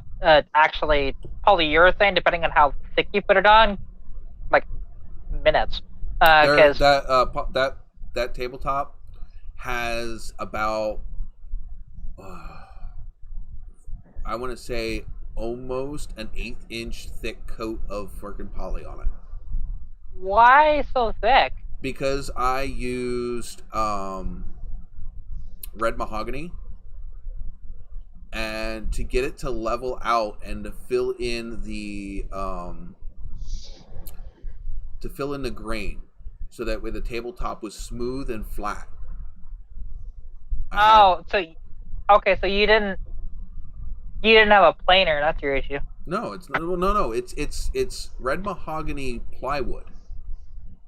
I couldn't have planed that table at all. Oh, okay. And I wanted the character from the grain. If you look at that table, it's got zebra stripes.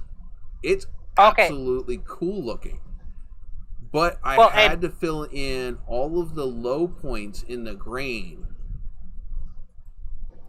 And to do that, to be able to get the table surface level, I had to use probably 8 to 9 coats of poly. There's a lot of coats of poly on that table. Like 3 days worth of coats. Yeah, well, the fact that you mentioned it's mahogany plywood, that makes a difference. Yeah. Because if it wasn't plywood, if it was just straight up mahogany, you wouldn't have had to do that. Not to that extent. Yeah, because it's only got a 1/16 of an inch of red mahogany veneer on the very top layer of plywood. It doesn't take much to sand through it. Like with me, I've only ever messed with maple and pine. So Pilot has a question. He asked, "Do I save all of my YouTube videos on a hard drive or use YouTube?" Most of my videos, I have a original copy backed up on a hard drive. So yes, I have several hard drives that have videos on them, considering I have over 300 and some videos. The only ones I don't have a hard copy of are these live streams. See, and for me, I just film it all on my phone. Any editing that I might do, depending on the video, most of my videos don't have editing. I just upload it straight to YouTube off of my phone. Yeah. And then once it's uploaded to YouTube, I'll just delete the video off my phone. Yeah. I have almost all of my raw clips. So the raw footage. I have the raw footage plus the final video. So I have thousands of hours of footage. Yeah, see, I just don't have that much space on my phone to do that. I have a 1 terabyte NVMe hard drive, or it's actually not a hard drive because they don't make hard drives. It's a SATA drive. I have a 1 terabyte NVMe, which literally is the size of a stick of bubble gum. And then I have a 1 terabyte, 2.5-inch external drive, which I'm not opening that right now. I could. See, I mean, effectively, I could if I really wanted to, which to back up videos, I could upload it to my PS4 and the 4 terabyte external hard drive that I have for that, but I don't because I don't need to. Like, I don't need to back up my videos just because my phone is fine and never corrupts anything. So. Yeah. This right here is my 1 terabyte SSD.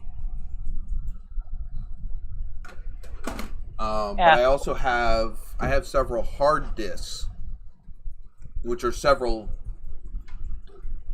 gigabytes that I have sitting over here, that I have backup of stuff from before I switched to the SATA drives. So that's older footage. Okay, yeah, because like I don't even don't get me wrong, I have actually before this new phone, when I first got it and was uploading videos, it would actually brick my internet to the point of where it would actually shut down my internet and it was uploading off of data.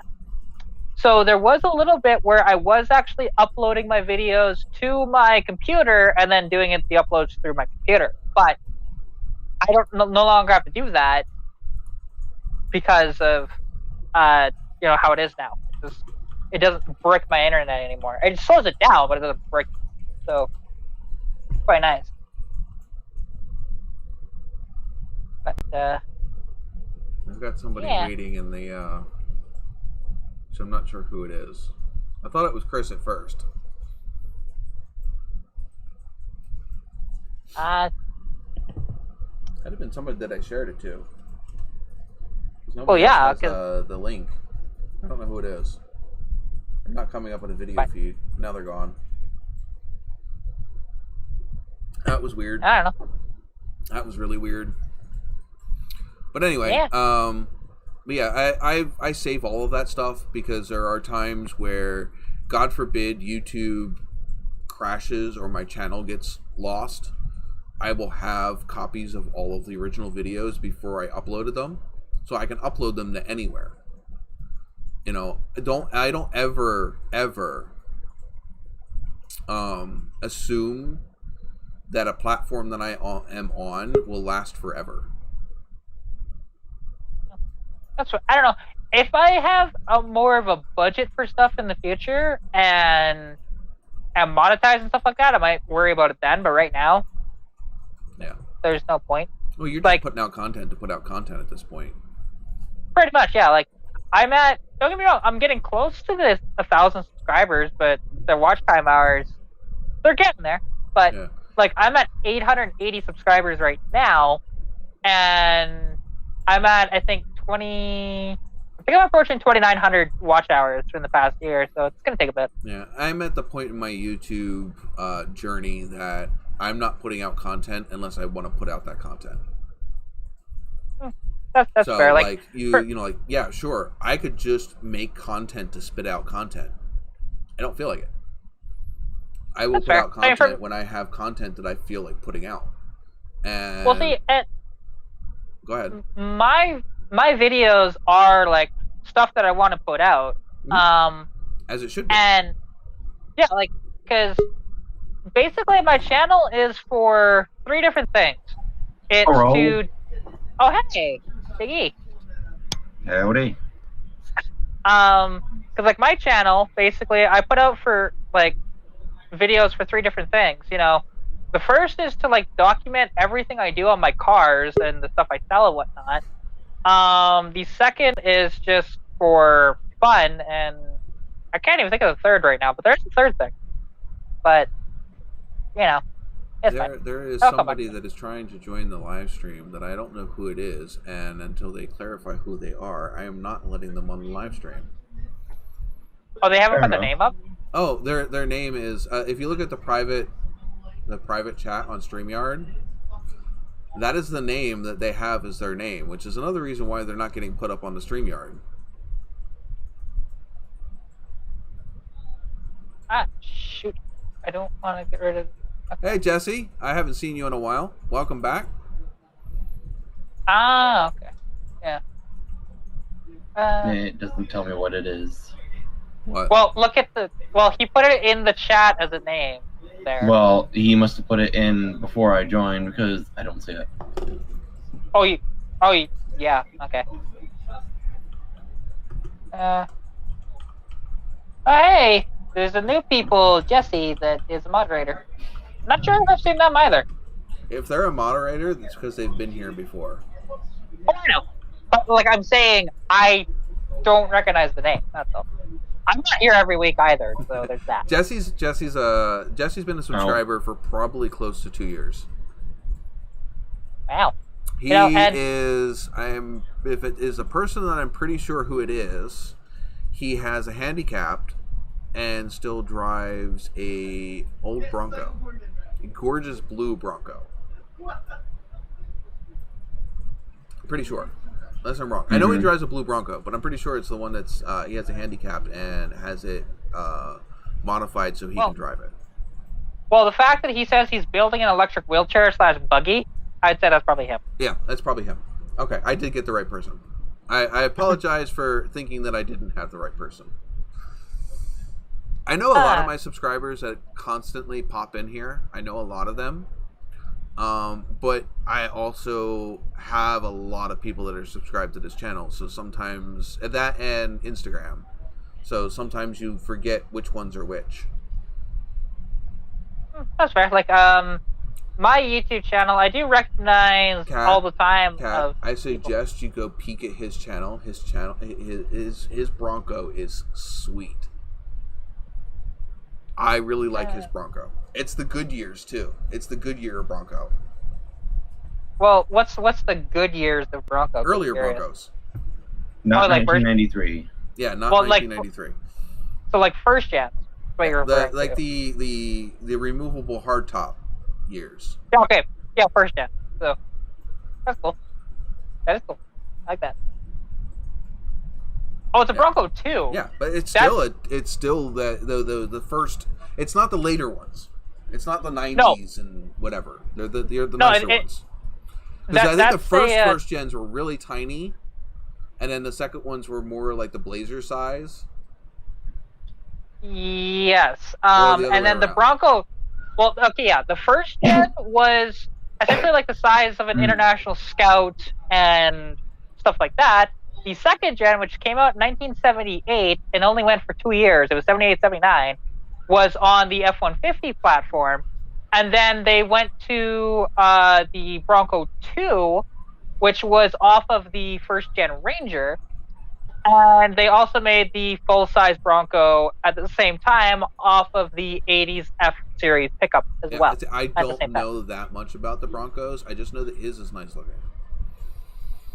Yeah, like, the thing is, the Bronco 2s are the most unloved of all the Broncos.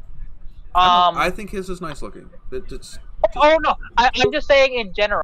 They typically are. Who is this?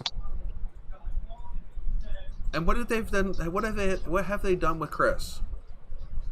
Unless that is Chris. It might be, but I don't know. But there's no video feed. There's no nothing. So they can sit there in the back room. They can just sit there all night. I don't care. I'm on my third. No, this is my. I fill this up. It'll be my fourth glass. Why did I get it? Why did I get a notification on my phone that somebody liked my comment? I don't know, because you got a like on your comment? No, that usually doesn't give me a notification unless I have Facebook open. I have no idea. Oh, that's 2 cans. Oh, okay. I think it's because somebody commented on it. That's why. Okay, never mind. Okay. Yeah. Well, yeah, and right now, like, you can't really see it right now, but my back is freaking killing me from being bent over so much yesterday. Just with that. I'm not commenting on that. Oh, hey, Chris, you may be backstage, but your name is not appropriate, and there's no video feed. Unless I'm not seeing it. Chris says that it's him. Oh, yeah. You need to change your name, dude. I'd like to know when he changed his name to Butthead. And why there's no video feed. Miss Formie, you need to take him out back and spank him. He might enjoy that. Well, regardless of whether he enjoys it, that's his own problem. Anyway, let's get back to the the topic that is what's wrong with the truck, since we've been so severely freaking like taken off in another direction here. The Dodge Ram, we got it back. We have it in the front, not the front lawn, but the front of the house. I had bought stainless steel lines, and I had started replacing them. Every single fitting has fought me every tooth and nail of the way. Every single one of them was rusted, and that line that I was actually replacing came apart in 4 pieces. Literally just crumbled like it was made out of freaking like made out of Rice Krispies or Kellogg's Frosted Flakes. I was gonna say, man, Rice Krispies are actually pretty tough. Well, yeah. they just crumbled. They turned to dust. Rice Krispies will never do that. There we go. Got a kitty. I found a Firebird. I found a Chris. Well, see, and I think there's a, it shows that there's no video feed, but that's because there's no light. No, there literally was, it was just grayed out. There was no video feed, and his name was not Firebird Nation. US 180 West. No, I changed it. I was going to see how many drinks we could get spewed across the room by people reading it, but... Okay, Chris, I have a YouTube channel to run. If somebody pops into the live stream with that name, I'm not going to add it to the live stream. Come on, how many trolls do I have to get through before I learn my own lesson?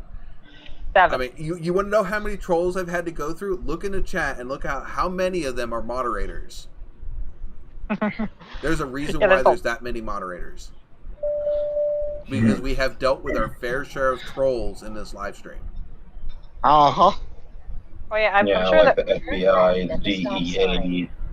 We've had the CIA, we've had the DEA, we've had the FBI, we've had the FDA. So is the only troll that is left. For all those down in the wild shell that want to maybe get a laugh, just think of Beavis's counterpart in that ridiculous-ass cartoon show that used to be on TV. That's what I tried to come in as. I was trying to join at one point. I did let it slip. Yeah, well, and well, the thing is that stupid TV show, they're getting a movie. Yeah. I like that stupid TV show. I grew up with that stupid TV show, and you know what? So did I. The fact that I have a feeling that stupid TV show in the movie will not compare anywhere near as well as it did back in the 90s because of political correctness and cancel culture. You forget that there's a thing called South Park. So, yeah, Beavis and Butthead for real. was so much worse. South Park's about the same thing. No, Yep. Beavis and Butthead was worse than South Park. No, it was not. Keep right to Hatch Highway Northwest. You know, because the thing is, at least Beavis and Butthead did have somewhat of a censorship, but with South Park there isn't, and there's no cross lines whatsoever with South Park. Absolutely none.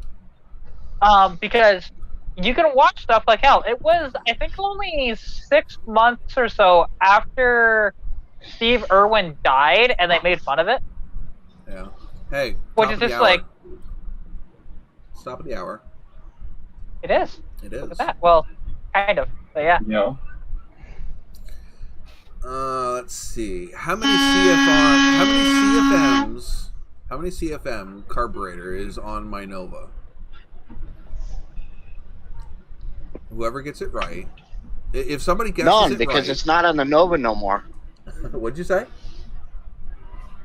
I said none because it's not on the Nova Damn no it, more. you're an asshole. Oh. Well, see, Pilot, you're wrong. It's not 850. Chris has already got it. He's nailed it right off the freaking head. There is no carburetor, so there is no CFMs on the Nova right now. But add a twist to that. Let's see how well it can remember. What are the CFMs and what brand was Okay, it? there you go. All right, so So everybody's getting 100,000 points just because. Fuck it. Yay. Because the points don't matter. Oh, I don't matter? Oh. You just got told. I know. She's the only one that's allowed to rip me. But anyway, yeah. So if you can guess what it is and how many CFMs you personally, and Chris, you can't join on this, and I don't know if Miss Formie would actually remember what it was. hey, I'll tell you what. Miss Farmy's a card check. Now you gotta remember. She helped me move this particular item, so she got a real first-hand look at it. She did, but it doesn't Multiple mean she knows what times it is. trying to get, said appropriations done. So anyway, what is it, and how many CFMs? You have to get both correct, and you'll get 500,000 points. Both correct at the same time. And I'm not going to respond to anything unless that's the correct answer, because that's too easy. There's only so many choices you have. There you go. There's my guess. What is it? Wait, hold on. Waiting for it to I pop typed up. Yep. Oh, hush. Hey, cat. What? It doesn't make any sense. What do you mean? I don't think they've ever made a double pumper Edelbrock. Are you sure? Pretty sure. Because the Edelbrock Okay. is based off of the Quadrajet, and a Quadrajet didn't have a double pumper. That's a Holly thing. Well, A Holly or Dominator. I'm used to Hollies, so that's why. Yeah, because Hollies and Dominators are based off of the same. I think those are Carters, and an Edelbrock is based off of a Rochester. Yeah. You And Rochester's never had a double pumper. I think doesn't Holly might- have an exclusive patent on the double pumper? Dominator is they may have had at one point, but the Dominator is strictly based off of the Holly. Yeah. See, again, I'm used to Hollies because even I have a Holly carburetor. I'm Sitting really around not here. wanting to give this to her because she's right, but she is right. Miss Formie got it. It's a 650 CFM Edelbrock. Oh. That's what motor's Now- in that? What? What motor's in that for a 650? 650 in my Nova? Yeah, well, is that a 350 in that? Mm-hmm. Yeah, I guess that's. I originally bought that 650 because the first V8 that I put in that I thought was a 350, and I was wondering why no matter what the hell I did to it, it wouldn't tune. Until I realized after running the numbers on the block that the motor that was in the Nova, the first V8 that I put in it was only a 305. Yeah, makes sense. So the 650 was way too big of a carburetor for it. Yeah, and even I think you'd get a little more performance. Mind you, you're going EFI, so it doesn't matter now. But with like a 700 or a 725. For what, the But- 350? Yeah. No, not a stock 350. Stock 350, Well, I guess- 650 cubic I guess. CFM is perfect. That is Yeah, I the guess perfect for carburetor. stock. Yeah, for stock. At least I from an guess it's- Edelbrock. Now, maybe Holly is different, but an Edelbrock 650 is perfect for a Chevy 350. Yeah. Well, yeah. A stock. 600? I'm just 600 or used- the 550 would have been better for the 305. makes sense. Yeah. Like I'm. Go ahead. I was gonna say because I'm used to built Ford motors that aren't stock. Built with is different. putting- Once you add a cam or something else, you're not talking stock CFM numbers. So that's well, like, I didn't realize. Well, I didn't realize that your motor was completely stock. So No, well, that's- no, it's technically not. The 350 is stock bottom end with flat top pistons. It's got the valve reliefs in them. The top end are the heads off of my 305. So you just want high compression. Yeah, it's running 11 to 1. So hey, Apocalypse Off Road. So the 350 in my Nova is running 11 to 1 compression, but it is basically all stock internals. Okay. Except for the tighter fuel compression. pump. The fuel pump is a high flow, high output fuel pump. I mean, oil pump. And then the Tighter. timing chain is a double gear timing chain. Hail. Tighter combustion chambers with bigger valves, isn't it? Yeah. The big valves. Well, the combustion chambers are smaller on the 305 heads. Yeah, that's But they're tighter. The intake valves are the same size as the valves that were on the 350, so they're 202 intakes. Yeah, 202s. So you got a tighter combustion chamber with. Right. The exhaust valves, I think, on the 350 would have been 195, but the exhaust valves on the 305 are a 185. So they're slightly smaller exhaust valve, but the same size intake, and a much smaller combustion chamber. Yeah. Yeah, like. Which equates to big kick. Oh, yeah, like, I know that there's a guy that I've talked to in one of the Mustang groups, and he posts his old car all the time. He doesn't have it anymore. But when he did have it, was a little scary, because he had a first-gen Mustang coupe that had, it was a 200 inline 6, but he put a 144 head on it and did all the internals and built it up. It had 14.5 to 1 compression, and the on naturally aspirated, it has 389 horsepower, and he had to run it on race fuel. Oh, yeah. Well, I bought the original 305 for $150.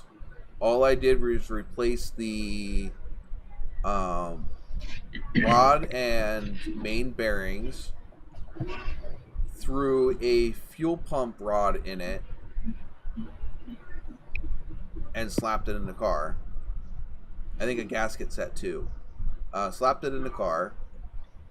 And the 350, when I bought that, I paid like $200 for it, and I put another like $400 worth of parts at it. So I replaced all the bearings, I replaced all the rings, I put a I did all the valve seals on the 305 heads. I'm not sure. I did the timing chain set, and I did the oil pump, and then the gaskets. I think I put $600 into that motor. That's including buying the motor.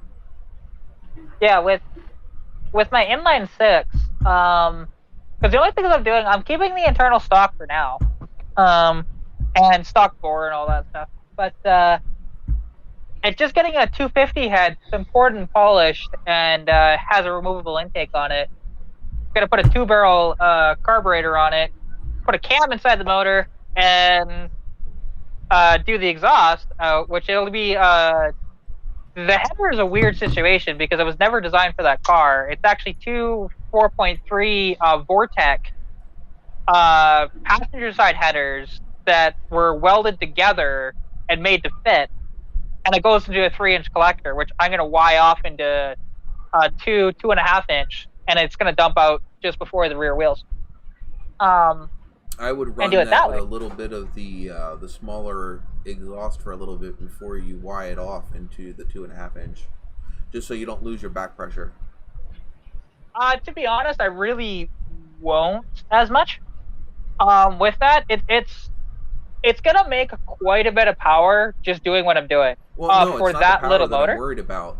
If you dump it off into too big of an exhaust right away, you won't have the back pressure in the cylinder heads, and you'll cause valve float. Oh, see, that's not a problem with this one. I've talked to guys about it. It's totally fine. Because the thing is, and the reason why I'm Ying it off as early as I am, because a 3-inch collector is way too effing big to begin with. Oh, yeah. And that's why it's as soon as that gets dumped out from the bottom, it's immediately getting wide off, and that's why I'm not going all the way to the back of the car. It's just being dumped out of the sides for more optimum flow that way. It's the reason why I'm doing that. And what size engine is that going in again? That is on my 200. 3 inches is way too big. Right exactly, it is. But that's too big. 2.5 inches is still too big. It is. But you're gonna have to worry about that because if you don't have enough back pressure, it's not gonna want to run right. There are guys that have done this setup before and it'll run just fine, to be honest. Okay. Because I know with Chevy, that's a big thing. If you go too big of an exhaust too quick, with obviously being naturally aspirated, not turboed. If you run too big of an exhaust, you'll fuck up the valve train. Yeah, shouldn't with this one. Also, like the valve train has been built up too. And this head that I'm getting, like this head is not stock, nowhere near. Like it's been decked, it's been ported, it's been polished, and it's been modified to fit a removable intake. There's nothing stock about it. The intake I'm getting wasn't even for it. It's just been modified to fit. And yeah, like this whole thing has already been set up by somebody else that had this set up in their own car, and it ran great. So yeah, I forgot to give Miss Formie her points. Doom on you. Doom on you. No. What the fuck is that from? That's from Ice Age. Yeah. Is that 3? 1, 2, 3, 1, 2, 3. Okay, so delete that, add 7. Yeah, but no, these engines, honestly, and also the reason why I'm running it that way is because it's what I have. It's what I'm getting for free. Well, that's exactly why I ran the.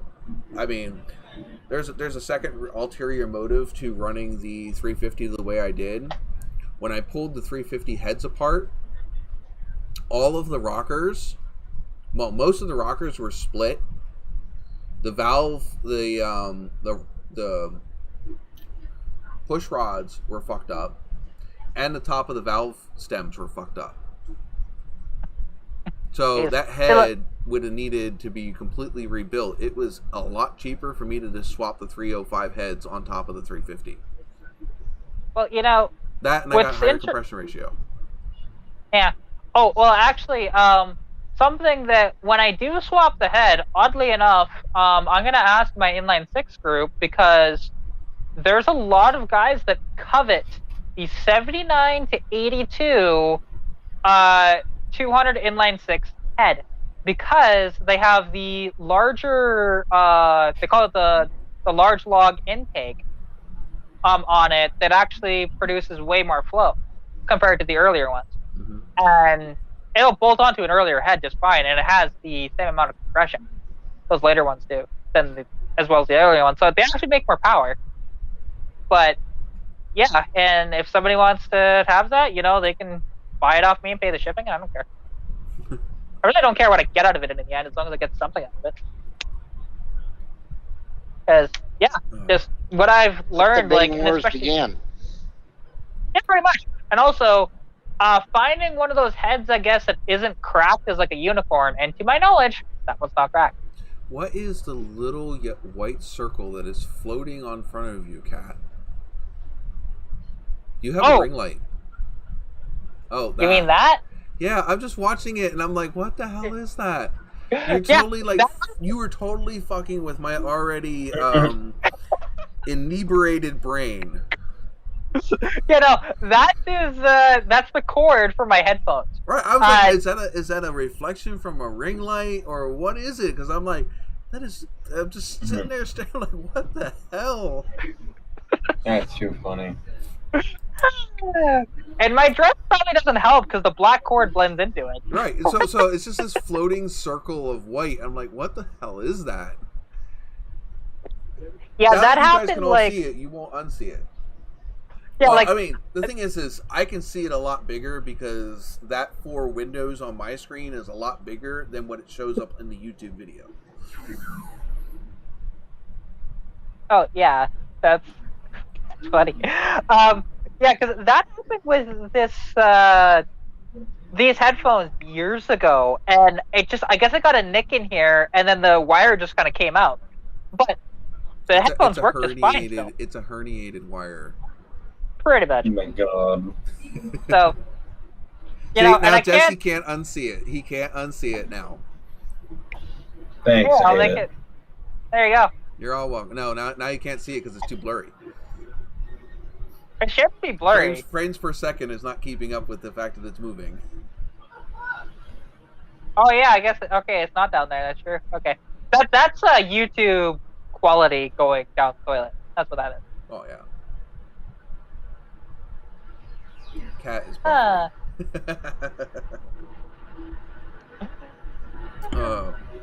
But anyway, I'm trying to finish up the fucking what's wrong with the truck subject. You already got rid of the segment. I got rid of it because I got tired of it sitting there. But anyway, so I had replaced most of the stainless steel lines, which included dropping the gas tank in that truck, which it's not a regular Dodge Ram 1500. It's got the off-road package, which means it's got the gas tank freaking I don't know what they call it. It's like an armor. It's the skid plate. Huh? But it's not metal. It's made out of something else. I don't know what it is. Yeah, but it's got like a gas tank armor on it. So I had to take that down, which 3 out of the 6 bolts broke. So I'll have to get those bolts out and then find bolts to replace it with.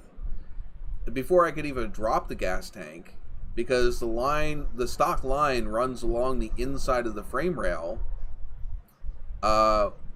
on the inside, which means I had to drop the gas tank to get to the clips that hold the stock line in. That truck is running on its second set of brake lines because the guy who replaced the brake lines last ran them on the outside of the frame rail. So not only did I have to remove those broken ones, but I also had to remove the original broken ones that were still on the truck. Oh my god. Just so I could run the brand new pre-bent stainless steel lines that I just put on. So I get all of that done. I get the gas tank back up where it belongs, and I go to connect it to the line that runs from the frame to the axle. I finally get the original line, not the original line, the second line broke free from that line, and I go thread the new one on, and I'm like, why is this thing taking forever to thread on? And so I unbolt it from the frame. I unbolt the bracket that holds that brake line from the frame and bring it down and look at it. And here, the whole end of that fitting had just disintegrated. So it was just spinning in there. There was not catching any threads. So now I had to order another freaking line, which is the line from the frame to the axle, before I can finish replacing all of these lines. And then I still have to literally bleed all of these brakes. That's joyous. I was going to say, we might... I don't know if... Depending on how bad it is, because with the Civic being sitting for 20 years, I'm sure we're going to have a little bit of those issues. Oh, you're going to have all kinds of issues. You're going to have all kinds of rubber dry rot and frame, lines that are rusted through, all kinds of stuff. Mm-hmm. You want to hear the other side part? You want to hear the other side part? I went and looked at the brand new rotors I put on that truck when the transmission went out. They're already pitted. The rotors themselves are pitted, so I'm hoping that that I can just like run them as it is, and it'll just wear in as it does, and I don't have to replace the brand new rotors that have literally like maybe 50 miles on them. Yeah. And they're drilled and slotted rotors too. They're not the stock like full steel ones. Oh yeah. So you're gonna have even more issues with those, because the thing is, drilled and slotted are wonderful for a racetrack, but for a daily driver they suck. Yeah. Because they'll do that. They were cheaper than the stock ones, so. That's bad, actually. But they're from Centric, so they're actually pretty decent. That's fair. Like, because I was gonna say, which something cool about that Civic actually that I didn't realize about them, they're full coilover setup. You know, in the first generation of the Civic, which is like, so that thing is gonna handle like it's on rails. It'll be so much fun. Play that thing. Jesse says that he still has the original brake lines. I hate to tell you, I don't care if you live in a rust-free zone. The Dodge Rams, the second-gen Dodge Rams, their brake lines have been known to rust out. Like, I don't know a single Dodge Ram 1500 that still is running their original brake lines. My 81 Mustang has a majority of its original brake line, except for the back where it splits off on the axle to go to each of the rear wheels. That has been replaced, and all the line to there has been replaced. Other than that, it's all original. My 77 Nova is running all its original brake lines. I'll be right back. My 79 TA is running all of the rear original brake lines. The only brake lines that are replaced on that are the front ones. The ones that run across the cross member. Yeah. So the front the front brake lines are the only ones that I've replaced on that car. The 77 Nova has running all of its original brake lines. The 2001 Dodge Ram 1500 is on its third set of brake lines. Dude, that's just sad, because, like, the thing is, like, I don't have a ton of experience with them. Like, yeah, my dad owned a 99 Ram for about a year and a half. But I've never even heard of that being an issue. And, like, and I live in Canada, so it's not like it's nice weather. It may have already been replaced with stainless steel lines. It's possible. I never looked at them. The only issues we had was when it got stolen, and the freaking moron of thieves, like, they didn't have a long enough hose to siphon out the tank, so what do? They took a chisel to the tank and put a hole in the tank. Except for it was on top of the tank. The Ram? Yeah. You wouldn't even need that. It's got a rubber tank. It's got a plastic or rubber tank. I mean, it doesn't even take much to poke a hole in it. Yeah, it really doesn't. Like, but the thing is, what they did was, you could tell they were very inexperienced. But they did do something that you don't see anymore when they stole it. But more than that in a minute, because they took a hammer and chisel and they chiseled it away, that way. But they left that piece still on there because it was still on the back of it. So we did actually end up putting it back on, and then we did a bunch of what the hell is that stuff called? What's that, like, glue stuff called Epoxy? That everybody uses? No, JB Weld. Oh. Yeah, it's epoxy. Yeah, it is. JB Weld is still an epoxy. That is true. But I JB welded the crap out of that, and then we were going to put fiberglass over top of that, but it's just like, well, if gas gets on it, it's just going to eat through that fiberglass, so there's no point. JB Weld is designed for that anyway. It is. And the thing is, the only thing better you could have used was PC7. Yeah, well, it's what I could find here in my local town. Yeah. So, and so we did that, and the thing is, it wasn't fully patched; it was close. When you got to, it was about, because that was a 130-liter tank. When you got to about 119-ish, it started to leak. So you just have to watch for fuel coming out every time you filled it up. Sounds not sketch at all. No, what was more sketch was after we got it back and realized, oh crap, there's a hole in the tank. Because we went to, fill it up, and then all of a sudden, like, me and my dad are going, like, do you smell a bunch of gas? And then sure as shit, it's just gushing out the bottom. Oh my god. So, okay, we just drive it back home because it's just down the block. Like, I can throw a rocket down when you hit the gas station from here. So, just drive it back here, and I walk downtown because at the time my car wasn't on the road yet. So, walk downtown, grab some JB Weld, come back. We do it. Didn't give it enough time to cure, and my job wasn't that great on that because I was in a hurry. My dad drives it out to Olds, and every single time he hit a stoplight, which he hit them all in Olds that night, you could see just a puddle of gas every time he stopped. Oh. And he was getting told by flame freaking thrower.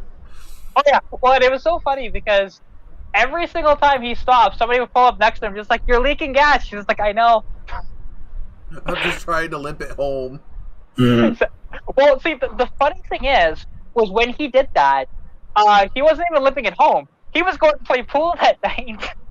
I gotta make the pool tournament. Exactly. It was just, oh my god, it was so funny. But how they stole it, because this doesn't happen in modern vehicles when they're stolen, is they usually just break the plastic handle and get in that way. Well, they use the old school trick of they poked a hole just underneath that plastic handle in the door and got it unlocked that way. And it's like that was actually because even when the body shop that was mentioning that going, he mentioned I haven't seen something like that done in about 30 years. So because it's everything has plastic handles now, so you just break the plastic handle and get in that way. But no, they poked a hole in the door, so it made it a pain in the ass. You know, and oddly enough, it didn't get written off, which is just surprising. But because they stole the cold air intake, at least the filter off of it, not the actual cold air itself, just the filter. That little filter would have actually written off the truck if my dad actually put that on to say it was stolen. That's a new one. Well, because in Canada, or at least with the insurance company that he's with, if the total repairs are 60% of the value of the truck, they write it off. So that's why. And that $30 filter would have written off the truck because of the rest of the damage that was done. And which they didn't even, the mechanic shop didn't realize that, which go figure it's this moronic shop over here. Didn't realize there's a giant hole in the gas tank. Like, just, what are you doing? Who noticed that? And it was a big fucking hole too. Like, it was about that big. That's a big hole. It was, yeah. So Most people that would was say annoying. that was a loose hole.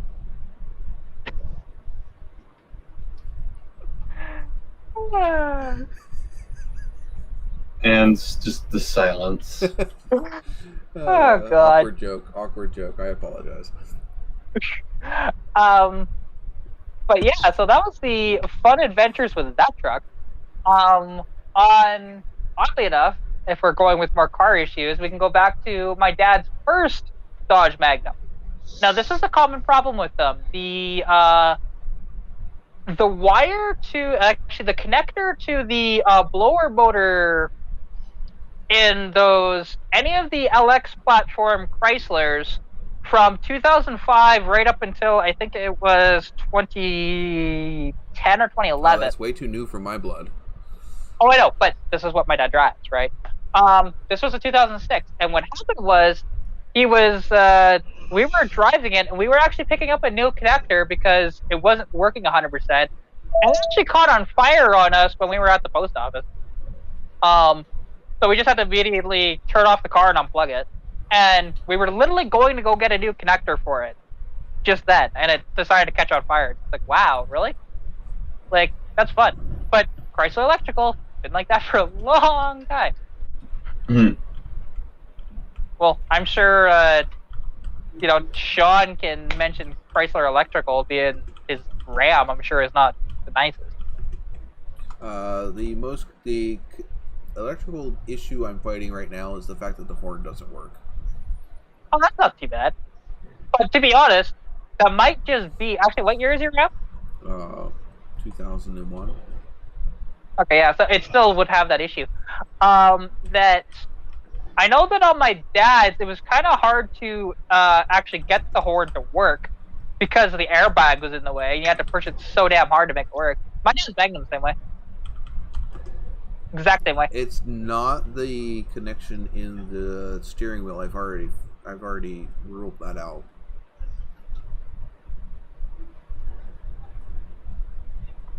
So it's probably, I don't know, the wire or the connector. Man, at that point. Yeah, it could be a bunch of things. It's got a relay. The wire that runs up to the steering column is only to complete the ground for the relay. The relay, when you complete the ground for the relay actually sends power to the horns. So it could be a few things. I have to find out whether or not it's actually getting power to the horn itself straight from the battery, and second, whether or not the relay is actually doing what it's supposed to do when it gets grounded out. Yeah, that's fair.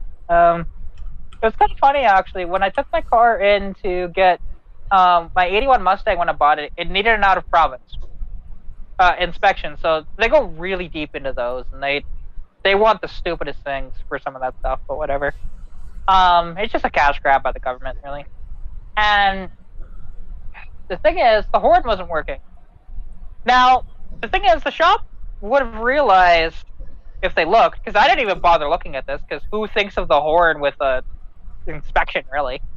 All it was down here, you have. It was that's another reason why I have to make sure that this horn works. I can't get the truck inspected if the horn doesn't work. Yeah. Oh, to be fair, it's the same way up here too. But which to me is the silly. thing is, yeah. Well, I mean, it is a safety thing. However, the horn on mine though, the only issue with it was unplugged, and they wrote that on there. And instead of just, hey, look, plugging it in, it's like I just did that. Wow. Yeah, like up here, the only time people lay on their freaking horn is just to be freaking out of road rage and being angry, not to actually warn somebody of an impeding hazard. Oh, that's the same way here, to be honest, but they still consider it safety. Like, I will, there is, well, you've seen the street view of my town, and with those insipid traffic circles that I hate when it happens. Oh. I went up to the northern part of Wilkes-Barre up here, and I was going somewhere, and I literally ran into well over 10 traffic circles in like a mile and a half. Oh my God. Every intersection that I came across was a traffic circle. Every single intersection. It was insanely stupid. Yeah, that is sad. And there was no traffic. It wasn't like this was a highly trafficked area. There was no traffic. I was like, I think I maybe saw 5 cars that whole time. And every single intersection was a traffic circle. Wow. Okay, that works. Welcome to New Age Beauty. Blame the West Coast. They've been doing that for years. Well, yeah, like, the thing is here, the only reason why they put the traffic circles in was to slow down truck drivers. When the dumb part is, if they wanted to slow down truck drivers, they could have just put up a speed camera. Like, honestly. That would have been so much better. And, you know, they get tax money out of it, so what does it matter? Like, at that point, right? Like, you'd think that they would go for that, Alberta highways, versus, hey, we're going to put in 3 traffic circles that we've had to repair the road about 40 times since we got put in 3 years ago. By the way, Chris, you were wrong. You are pitch black right now. Yeah, I was. I thought it was going to last longer than it did, but oh well. In case anybody knows, I don't know if this was before we started the live or afterwards. Chris made a statement right that after we started that he would be in the light the whole time of this live stream. Though, granted, if you count my past live streams, the last couple of live streams, I've only ran to 11 o'clock. This one's running till at least 12. So we'll be here for a little bit. Yeah, I thought being where I was at in 3 hours behind you that it might have worked out that way, but it didn't. It was actually still light out here when I started my live stream. You know, the fact that outside right now, you can kind of see there's still light outside. Well, you're like on the whole other side of the continent. Yeah, but it's also almost 10 o'clock. It's 10 o'clock there, and you're still light? It is 1:45, yeah. It's 11:42. Like, don't get me wrong.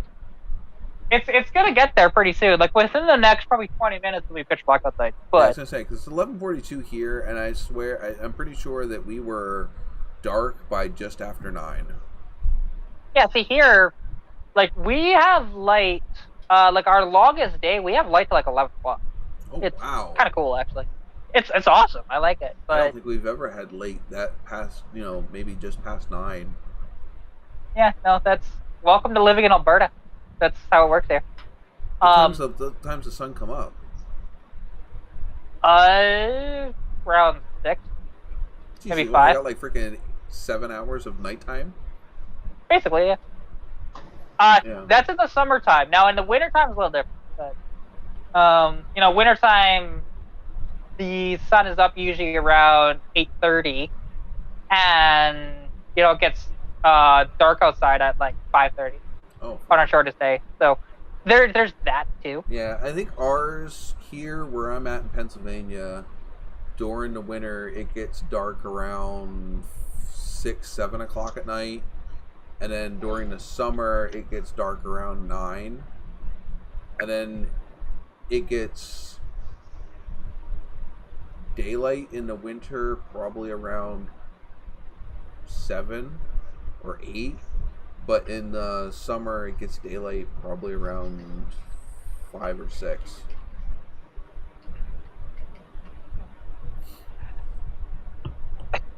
Yeah, see, and it's just that's what I like about here, though, is it like our summers? Because if you're the type of person that likes to be out in the sun all the time, well, in the summertime you have that.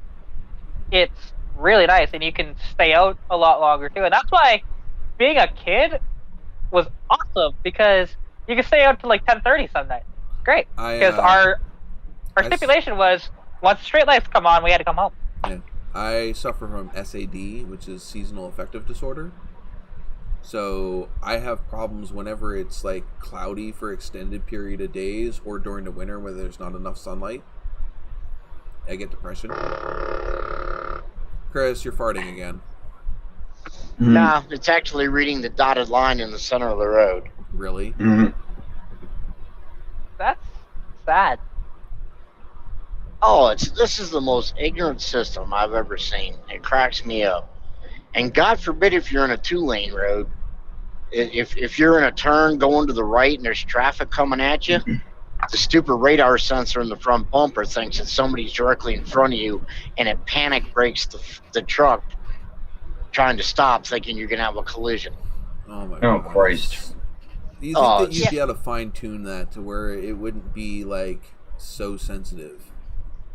I was gonna say, you're driving a Freightliner, aren't you? Yeah, 2022. That's why. Yeah, it's got all the new electronic gizmo crap on it. Now, the one thing it's got on it that I do like is disc brakes all the way around. Yeah, that is nice actually. But I'm surprised they have disc brakes even in the rear, because usually they have drums. But Pilot, were you sure that was a dog or a rooster? But the thing is with Freightliner, because Freightliner is owned by Mercedes, so they're going to have all the annoying new tech in it. Yep. I got a Frigidaire air conditioner. Does that count? In fact, that's Daimler, Chrysler, and Mercedes collaboration.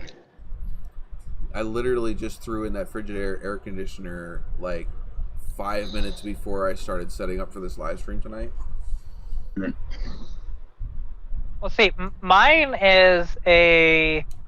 No, it's not a... What the hell is mine? Can't even think of the name of it right now. The problem is it's too dark in here to really see exactly our what it is. air conditioner took a crap at the end of last season, and that air conditioner was probably from the 90s. I've had it forever, and it just gave up the ghost and died. Oh yeah, well see, mine is only a few years old, and it's one of those portable ones. So... I've had one of those before. I didn't like it, because I didn't like having to freaking plumb a tube so that way it could drain the condensation out, and then also had to fucking try to vent the hot air out of the house through some freaking little tube. It was annoying. Well, see, what's funny about mine is, like, my dad bought this one from Princess Auto years ago. And the thing is, there is a condensation a great looking air conditioner there. What? I wasn't talking. What? That's my cat. Yes, I know. You were talking about an air conditioner, like you were gonna reach out to go like show the air conditioner, and then you picked up a cat. Yeah, no, I'm not. The air conditioner's way over there. I'm not gonna freaking grab it. And plus, there's too much shit in the way to try to roll it over here. This is why I drink beer and not rum and coke. Hi, fat cat. Yeah, no, this is just my, Saber is my space heater. Space heater. There's a dog. That's what he is. Sure, it wasn't a cock. I mean, a rooster. But anyway. What is dinging, Chris? Probably his truck giving him notifications. Oh, yeah. Which one do you want to talk about? I don't know, that last ding. You have the annoying "you're going too fast" ding from the GPS. You have the annoying ding that you're too close to something because the radar reading the street signs on the other side of the guardrail because you're in a corner. Yeah, Freightliner, gotta love it. Yeah. Or a vehicle in front of you, or, I mean, take your pick. Jesse, there is definitely a difference between 105 degrees Fahrenheit in a dry desert versus even 85 degrees in the humid Pennsylvania air. Yeah, see, thing is, it's funny when you guys are talking about, temperature and stuff like that, because up here that's god-awful hot, and I've only experienced that kind of heat about twice in my life living up here. 105 or 85? 105. 85 is pretty normal. I have no problems with above 100-degree Fahrenheit temperatures if it's dry. Yeah, well, 105 degrees dry air is a very big difference between even 90 degrees humid air. I mean, humidity is a big difference between I'll take the 110% humidity and 90 degrees. No, I do not like hot and humidity. I like dry and humidity. I don't mind if it's hot. I don't mind. I love it when it's hot. I cannot stand sweating to death when it's only 80 degrees outside. Yeah, see, well, I'm one of the few people, because I lived in Lethbridge for the bulk of my life, that can claim they have experienced minus 40 and 105 Fahrenheit. All in the same year, mind you. Because that's a big difference. Normal. Yeah. Where's that? Welcome to... That was in Lethbridge, Alberta. I've experienced minus 40 a few times. Which... Minus 40 Celsius enough, or minus 40? They're both the same. Yeah, I was going to say. That's when the two of them actually meet, is at minus 40. I don't think I've ever done minus... I don't think I've ever done minus 0 here in PA. Well, technically, minus 0 isn't 0. Well, but, yeah, I mean, I don't think I've ever done 0 degrees in PA. I don't think it's ever been that cold. It's been close, like 10, but I don't think it's ever been 0. Yeah, like, the thing is, it's funny when talking with some of you Americans that way, and you think, oh yeah, it's god-awful cold. Yeah, no, you don't know nothing. And oddly enough... Okay, Miss Formie corrected herself. I now understand her comment. And yeah, I will agree. I will take anything over 100 degrees dry heat over anything that's even over 80 degrees humidity. Or 80% to be honest, humidity. Because... Any, like, I have issues with the heat because when I was younger, I had heat stroke. So it really does affect me now when it gets really warm.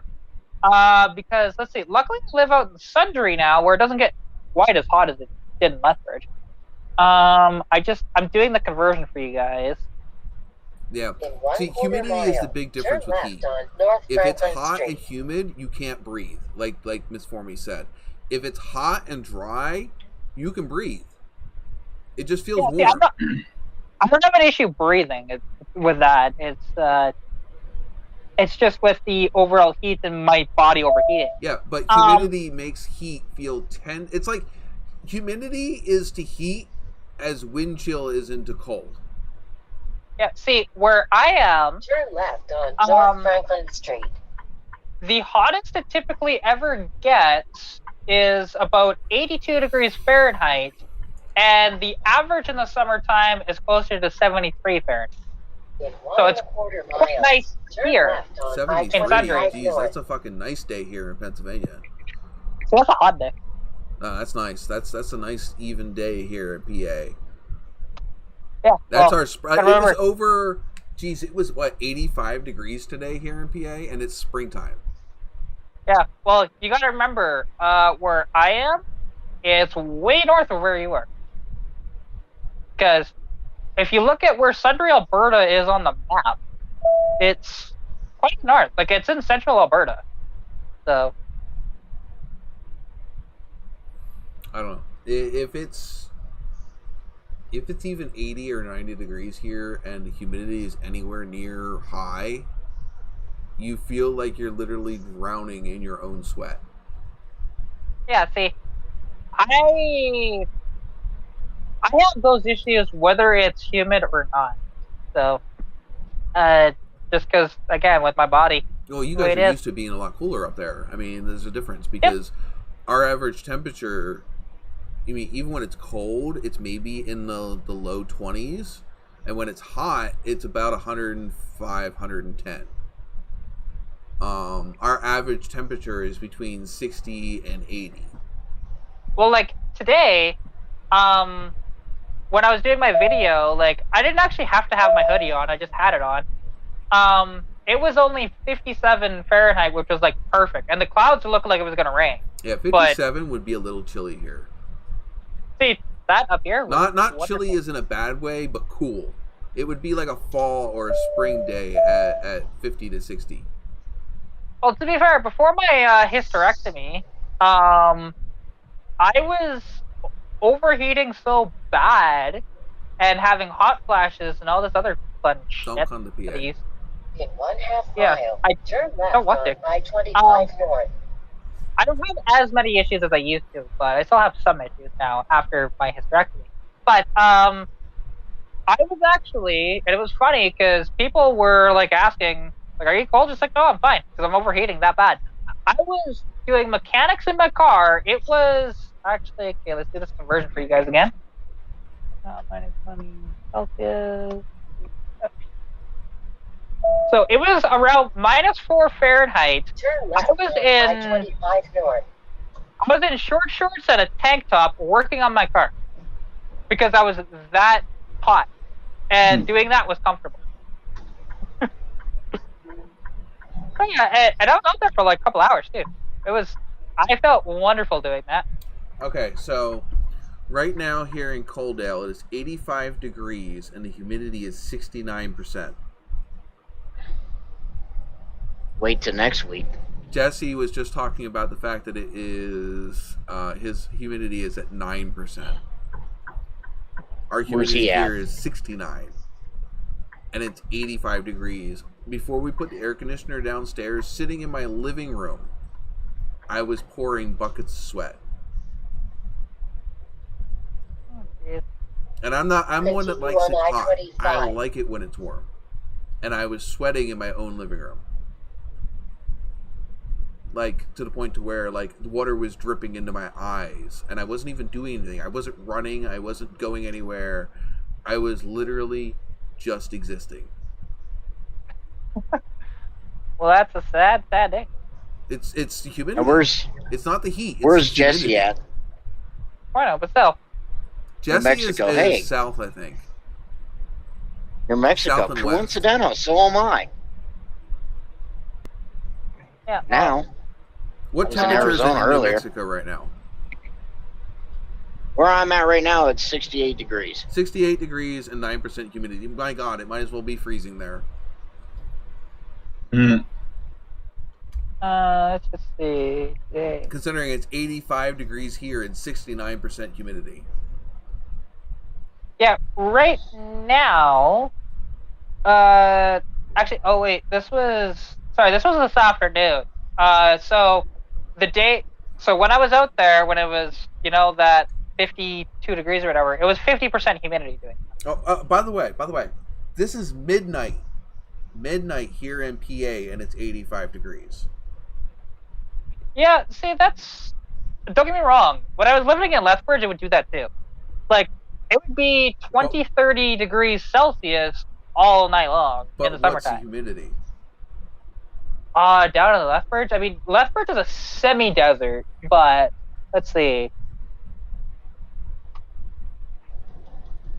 Because I'm not sure what the humidity was down there. Give me a second to look. Okay, well, it's raining down in Lethbridge right now, so that doesn't count. Yeah, because that's going to be real, like basically 100% humidity. Yeah, they're saying 94, so yeah, that doesn't count. I have 69 humidity, and it's not raining. There we go. Historical. Let's look at historical. Apparently, Miss Formally, it's 80% humidity wherever she's at. Where is Miss Formally right now? She's in Nebraska. Nebraska. Okay, that's February, not May. Yeah, like we're at New 68 Mexico, degrees Jesse. here with low humidity is comfortable. Even Yeah, see, the high problem is- humidity at 68 is uncomfortable, and it's 85 degrees here and high humidity. Yeah, so basically, it's usually with Lethbridge. It was actually really high humidity there too, with like that 105 heat. So Where? What is high humidity where you're at? well, where I am, it doesn't really get humid here. But when I was living in Lethbridge, where I lived the bulk of my life, it was around, just looking at historical data, because I never really paid attention to this when I was there. It was around 70 to 90% humidity every day. Yeah, that's high humidity. High humidity, and then it would get to that 105 Yeah, degree that sucks. fucking. Yeah, we get It that was here. Normally, when it's horrific. 105 degrees here, it's not dry. It's just humid, which literally feels like you're walking through water. Yeah, And well, like a sauna water, not even like normal water. It's just sticky. It's hot. It's heavy in your chest. It sucks. the only nice thing with living in Lethbridge, because you got it more often, was a Chinook, which you may not have even heard of what a Chinook actually is weather-wise, because basically what it is, it's wind that starts up in the mountains, and as it comes down the mountain and into valleys and stuff like that, it heats up. And it's a warmer wind that feels fantastic. It's not your typical cold-ass wind. No, when it's hot, It's kind of like the here, Santa and we Ana get hot winds wind down here. Hot, humid wind here just is even more sucky than just the fucking cool hot wind, hot day. Well, see, you'd have to actually experience a Chinook to really feel, because it feels a lot nicer than your regular wind. It just does, even when it's really hot. Like the Chinooks. We don't get those. Yeah. When it's hot and sticky here, it's just hot and sticky, and it sucks. I've been to places where it's hot and dry, and oh my god, I love it.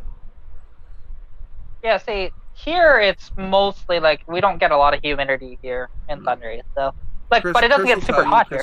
I think Chris has been here in PA enough to know that hot here just sucks. You just feel like you're swimming in your own freaking clothes. Yeah, it's not too horrible here in Sundry, but Sundry is an anomaly compared to everything around us. It's weird because it doesn't get super cold here and it doesn't get super hot. It's very weird. Do you get the humidity there, Biggie? Because you're a couple hours north of me. What? Do you get the hot and humidity in New York, or is it just when it's hot? Yeah, we do. It's just hot. We get hot and humid. Yeah. Well, further south, it gets less humidity but more heat. Well, to be fair, if he's in, because are you in New York State or he's like actually northern New York? Yeah, I'm closer to Canada than I am to New York City. Well, yeah, it's gonna be super humid there because he's like right by the water. No, not really. Yeah, really. If he's right by the Canadian border, there's a bunch of water right there. That leads straight to the ocean. I'm not right by the border. I'm just closer to the border than I am to New York City. Yeah, that's fair. But still, I mean, relatively though, there's gonna be water pretty much all the way around that, for the most part. And there is. Yeah. My town literally exists between two lakes. That's fun. I live a hop, skippy, and a jump from Pocono, which is. I live a hop, skippy, and a jump from Vermont. Yeah, I'm about 400 meters from the Red Deer River.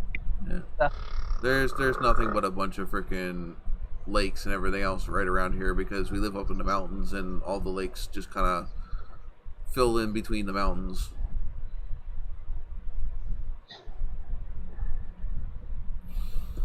But all right, do we have any current projects? Makes you appreciate the lake with all that spring water in it. Yeah. I was gonna say well, I mean, all I did was put the carpet in, and then something else that I did too, while I was doing that, because I said, why the hell not? I had it halfway apart anyways. I replaced the door seal surround on the passenger side on my 81 Mustang. There you go. But now, because it's a brand new door seal, I have to slam the door, which is fine. However, when I did that the first time, to slam the door, the door handle, like, you know, the armrest, I guess it was only in with 2 screws. It's supposed to be in with 3. The 1 screw came out, so now it just hangs there. You could try backing off the striker bolt. Not by much, just even a little tiny bit, and it should help with that. Yeah, it doesn't really help with that a ton. It's just with a new seal, you just have to slam it a couple of times. That's fine, like for about a week for it to settle. Other than that, it's fine. It just the thing is with the that screw that was in it, it went missing after the door slammed, which I don't know where it went, so I'll have to go find some more screws for that. And as well, when I was putting the carpet in the car, I don't know how I lost it. The seat belt anchor bolt, which is about that big around. Yeah, they're not small. I lost it. I don't know how I did. For the passenger side, so I have to go find one. The carpet ate it. Oh, it's probably underneath the carpet. Wouldn't shock me. Would that be considered a carpet muncher? Perhaps. Wow. Yeah, no. And I don't want to lift up the carpet to go get it. So what I'm going to do is on Tuesday, because Monday's a holiday here, and plus I'll be busy on Monday, is go to the local parts store. I'll have to take the bolt out in the parking lot on my driver's side, go in there and be like, you have one of these? You probably won't. They might, actually. If they don't... Sounds like a junkyard part to me. Actually, if Napa doesn't, chances are Bumper to Bumper does, because I carry weird shit like that. Although Napa's pretty good down here. Napa is where we go whenever it's the hard to find parts down here. See, we only have Napa and a Bumper to Bumper up here. Which we have Napa, we have Advanced Auto, we have AutoZone, we have O'Reilly's. Well, the thing is, here, just in Sundry alone, we only have 2. That's because it's 2,700 people here. I'm just talking about in the general area, not necessarily in my current town. Because I think in my current town, we have a Napa, an Auto Parts, and an AutoZone. Yeah, if I go out to That's old... freaking hilarious when the truck race run in the rain the other day. Oh? We're talking about it's in the chat. Oh, there we go. We're talking NASCAR in the chat. Yeah, they're talking about the NASCAR race. The NASCAR trucks run Saturday early afternoon. It rained the whole race. They ran that. The big boys couldn't run in the rain. You know, it's funny because back in the day they didn't care about rain. They just ran through it. Well, they had tread on their tires back in the day. This is true, but mid 70s they switched from treaded tires to slicks. Well, see, you'd think that they would have proper rain tires and just be able to drive through it. NASCAR never intended to run in the rain.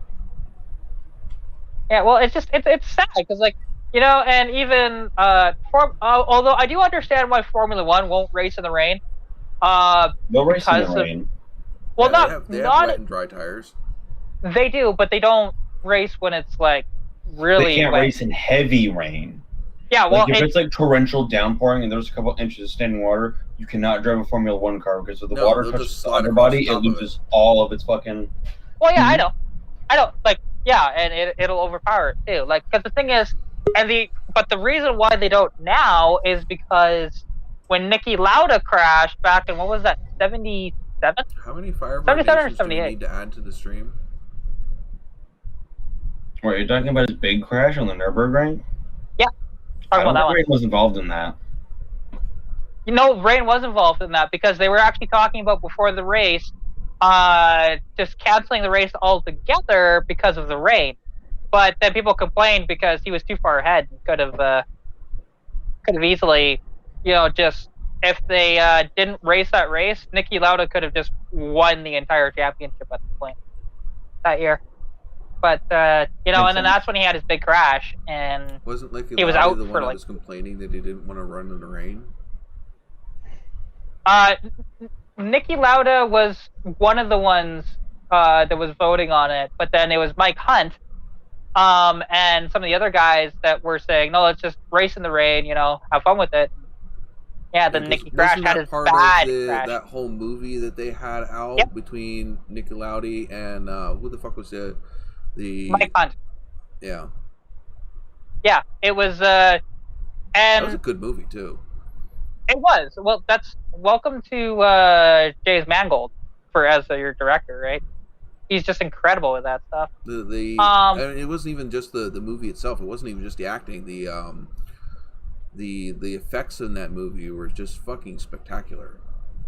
Well, the fact that it was mostly practical, too. Like the crashes, they actually kind of did those. So for the movie, which is cool. Yeah, and it is an incredible story with that. That honestly, Pilot it's amazing. Asked, "What did you just say?" I don't even know what you just said. I don't know what reference he's even talking about. Yeah, I have no idea because I said a lot of stuff. Exactly. Yeah. We've been running at the mouth, both of us. Oh, I think he's referring to when I said Mike Hunt. He's thinking what it sounds like. Oh. Get your mind out of the damn gutter. Yeah, that's his actual name. It's not a joke. You're gonna run into fucking it, and you'll float too. Mm-hmm. Yeah, no, it's yeah, and it's just like, and it's too bad that you know, with Mike there, that he just got into like drugs and drinking, and he died way too young. And he did win the Formula One championship that year. It was in 77 or 78, I can't remember. But that's when Formula One was actually entertaining to watch, just due to the fact that honestly, it was just so cool. I like the different. Well, who can make, you know, I mean, it was about who can make, you know, something the best, but, you know, well, you figuring out the loopholes they could. Yeah, well, you had 6-wheeled Formula One cars. Like, how cool was that? It was one team, and it only lasted for a year before the FAA was like, whoa, you can't be having this. That was 2 teams actually doing that, but yes. But you got to think about it. NASCAR about that back time, too, they were doing some pretty sneaky freaking bullshit, too. You know, that was back when they were running the extra, like, freaking 10 feet of fucking fuel line and bullshit like that. Yeah, well, they found trickier shit than that in Formula One. They really did, because the thing is, with NASCAR, you were going in an oval compared to Formula One, where you're going on proper racetrack. We had road races, too. I don't want to hear it. Well, a little, not as much as you do now. Like on what year? I forget what year it was, but it was one of the years that Ayrton Senna was with McLaren. I think they found out that his car. Traffic coming at you. The stupid the hell is that? That's on Chris. Chris, what is playing? I think he's on the radio. That's what it kind of sounded like. He's on the radio. The other thing is I want to contradict that. You have the whole freaking thing about Formula One, how, you know, whatever. Have you ever seen a Formula One driver get into a stock car and actually freaking do well? Oh, don't get me wrong. There is actually there is a lot of skill involved with driving a NASCAR. Absolutely. Because there's no aero, there's no technology. It's all manhandling that fucking car. You've seen stock car drivers get into a Formula One or Indy car and actually do kind of well. They actually did do the other way around. There was actually a show like way back when the Speed Network was still the Speed Network. I only saw it like once or twice, but it was called Seat Swap, and they take like Gordon participated in that. Well, the one that I saw, I didn't have him. It was Tony Stewart and someone else, but it was a Formula One driver. So, you know, they had Tony's car out there being driven by the Formula One driver, and Tony was driving the F1 driver's car around. It was actually Watkins Glen, I'm pretty sure. That'd be fun. Yeah, it was like he was sprinkling even, so they put a windshield wiper on Tony's NASCAR. Jesse, I would have to agree with you. Rally racing is absolutely a ball to watch. Well, he's specifically referring to Group B, which only existed for like 4 years. Yeah, Those Which- weren't cars. Those were it was homicide machines. Yeah, they were the fucking insanely stupid fucking fast cars. Oh yeah. Well, like you had the Pikes Peak cars, which also did. They modified them for Group B as well. And oh my god. No, actually, God, the Group B Chris. cars were modified into hill climb cars. That's true. But it was just incredible what those guys did, and like the balls on these people that were driving those cars. Who Like- was Well, I it don't know that how they fit him in that car. The Pikes Like, Peak it's driver that insane. literally basically launched his car off the fucking cliff. Oh yeah, that Evo 7. Yeah. Oh, and oddly enough, it's interesting because He survived that, didn't he? Yeah, him and the other guy he walked and- away. he and his co-driver, they were fine. But What's that was a But- fucking, oh my god, that car just disintegrated. Yeah, if Yeah, it well, was not for the actually- roll cage, they would not have been now.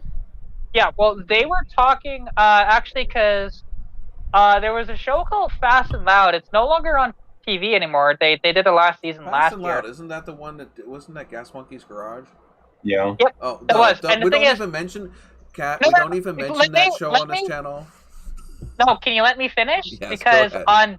on their other show that they had called Fast and Loud Demolition Theater, they actually showed that crash and they talked to the guys. They brought them in to talk to them about it. I just Oh, cannot yeah, I remember stand. that. I cannot stand Richard Rawlings. He's such a fucking dick. Yes, but when you have a bunch of money, it's kind of how it works typically. No, Typically? no. He is a dick personality, whether he was broke or rich. He's just a dick. And it's fine. I did kind of enjoy the show for a while, but the thing is, I like some of the stuff that he posts now because he has a YouTube channel now. Yeah. Um, Well, and I'm sorry, but He's still an 90% of the arrogant crap- asshole. Yeah, Yeah. and 90% of this crap that was on his show was so fucking scripted and fake.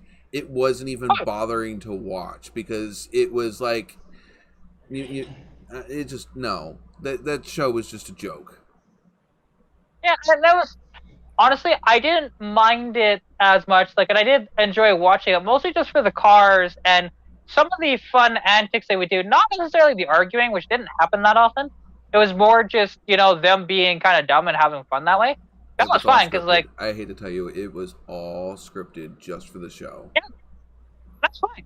I don't mind that. Except for if it's his actually attitude. entertaining. That's the way he is in life. Yeah, because he actually, oh my Yeah. god, there's so many lawsuits from people that worked at his restaurant that, Oh, that yeah, had I'm to sure. deal with him.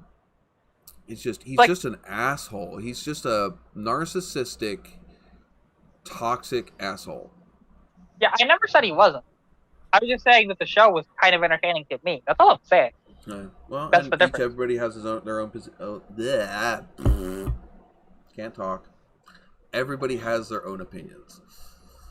Yeah, well, absolutely. The best video I've ever seen him involved in is he when they crashed had the a fucking bunch of Challenger? Challengers. When he crashed that Challengers because he was talking shit to the girl that was driving beside him, and he was going to wipe her tampon down the track with her tail in the string, and he jumped to start and stuffed the Just Challenger into the stuffed wall and Challenger in the had to wall. buy Oh it. my god. And yeah, and she blowed his doors off. Oh yeah, that was at Roadkill Nights Yeah. when they were doing that. He fucked that car Mhm. up so bad. Yeah, oddly enough, I didn't see the aftermath clip of just that. I just watched the Roadkill perspective of that race. Yeah, it's I refuse to watch anything that would pertain to any kind of view or monetization towards his direction. That's fair. I mean, yeah, I don't really want to go visit the guy or anything No. like that. I just but, don't want to pad his paycheck in any way. No, like, Cat, no, I can honestly say, if you did meet him in life, the way he acts, you'd smack him across the face within inside of 3 minutes. Jesse, what is SRC Garage? If I'm reading that correctly. Yeah, SRC. Sorry, my vision is not exactly perfect right now.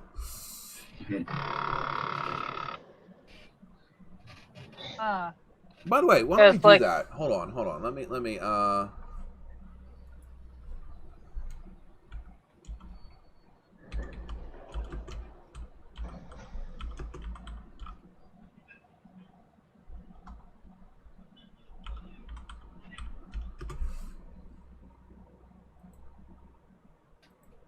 There we go. Shout out. Yeah, channel shoutouts. Well, why is it out? Oh, because I'm drunk and That's it. It's a fair excuse.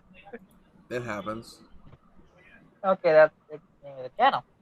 See, and well, trying There to we think go. if there's anybody. I fixed 'cause it. No, I didn't fix it. Because that's supposed to be one word. That's fine. There we go. There you go. I did not mess that up at all.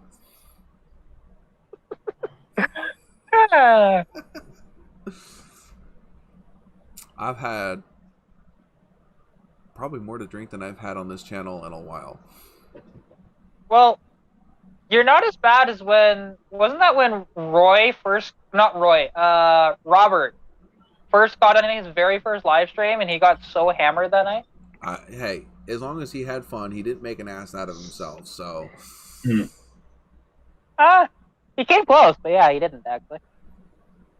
But I was just like, yeah, dude, you're freaking hammered. You're lit. But yeah, oh, exactly, he was. That's like, okay. Everybody's allowed to have a little fun when they're amongst friends and they are safe. Exactly. I wasn't saying it was a bad thing. Oh, I wasn't saying you were. I'm just saying that, he was home, he was safe. The worst I would have had to do was just pop him back into the backstage instead of having him up on the channel. Yeah. Maybe I should just backstage myself. Here, hold on. Now this could be fun. Oh my god, he actually can. Oh. How weird. Whoa, now we run the show. I'm sorry, the Halo's still in the shop, so you're just gonna have to put up with the mounting horns. Yeah, so everybody, unsubscribe from his channel. No. Wow. Okay. Yeah, I see how it is. Just because I'm not here doesn't mean I don't have control of whether or not you're up on the screen.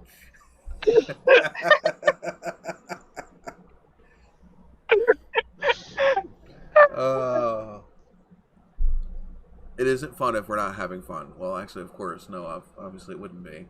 But yeah. Just depends on whether or not the people in the chat are having fun.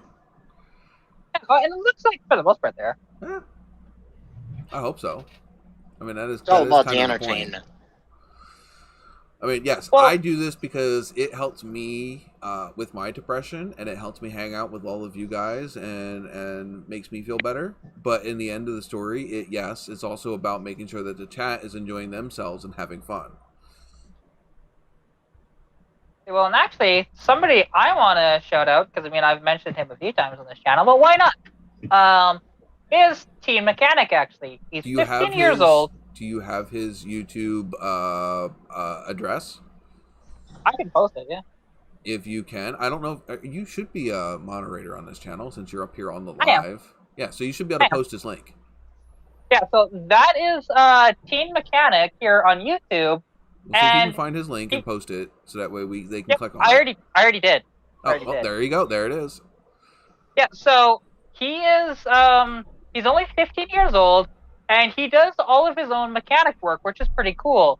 He has right now he has 3 different cars. He has a 1980 Ford LTD, which is a one owner with only like 30,000 original kilometers on it. Pretty cool, actually. Jeez. He has a 1972 Cadillac Eldorado El Clasico. Ooh. And which he just redid the wheel cylinders on the rear drums on that. And then he has a Crown Vic, but he's selling that. So, because he loves his Crown Vics, but his YouTube channel doesn't like Crown Vics, so he's selling it. Well, too bad. You should do him. Oh, exactly. But I mean, to be honest, if he does want to do more content-oriented stuff, his Vicky is probably not the way to go. Let's be honest here, right? What can do with those though? Yeah, it's not the super popular Vicky though either. It's the 1993, 94, something like that. The more popular ones are the later ones. I have a problem. You finished off your drink. Uh-oh. There There goes the neighborhood.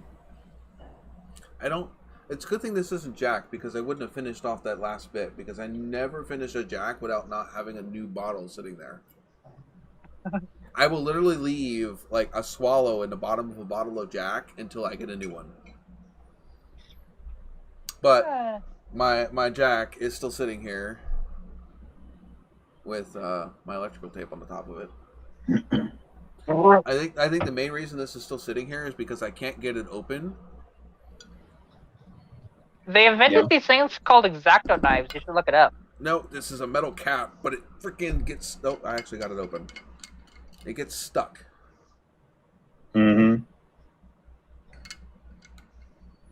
And this is the good shit, though. This is the this isn't the regular Jack that I normally drink. This is the gentleman's Jack. A fucking expensive ass freaking bottle of alcohol. You know, I wonder if your channel will ever get big enough that you actually get sponsored by, like, you know, an alcohol company. Probably not. It would be pretty funny, though. What does Pilot say? Pilot's always got good shit to say. Yeah, I was reading that. Felt bad for the wife. She washed the drapes and hung them out to dry. We must have had an eagle in the neighborhood. She had to rewash that one. Mm-hmm. Oh, that sucks. My car looks like that half the time, though. Yeah. But I don't have that issue here with birds that much. They're nice. They like to hang power lines right above where you park your cars, and the birds like to hang out on the power lines, and then you just end up with a shitty car. Well, see, so it's always on down the passenger side.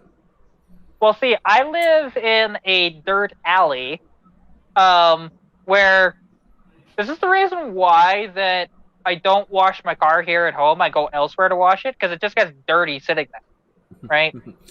So, okay, so our one car is green, right? It's alien green. The other car is silver. Last week, both the cars looked like the same color. Ew. A light yellow green. Because here in PA right now, it is pollen crazy, and not only did my truck, and both the Kias all looked exactly the same color because of the pollen that sat on them. Jesus. You couldn't even see out the windshield the one morning we got up to go to work because there was so much pollen on the windshield you couldn't see through it. Gross. Yeah, see, don't have to deal with that here. There's not a ton of, like, trees or anything. Like, because, well, again, where I live, there's any, there's not many trees actually in town. It's kind of nice that way. There is trees, don't get me wrong. It's nothing but trees. Yeah, well, I mean, the mountains aren't that far. I can see them from here. Like, they're about an hour away. We live in the area that they call coal country. Well, the fact that it's kind of funny when you mentioned Coaldale earlier in the stream, only because I've lived in a Coaldale before. Well, this Coaldale, literally, if I walk out my front door and look down the road, you're literally looking into a giant open pit mine. On the other side of the main street is a giant. I've shown it to Big E before. Mm-hmm. It is huge. It literally runs, 6 miles down that road? Something like that. Well, to be honest, I'm not moving to the States. No. I like my free healthcare, thanks. Especially with the shit I have going on. Streamlabs just spammed my Discord. I don't even know if that link still works. Let's find out. It's done that a few times. Oh, well, it does. It has a setting. Every couple of minutes, depending on whether or not the chat is moving, it'll post a certain link. Well, see, your Discord, it says this invite may be expired, or you do not have permission to join. It's probably expired. I'd have to probably put a new one in. I don't know how long the Discord invites last.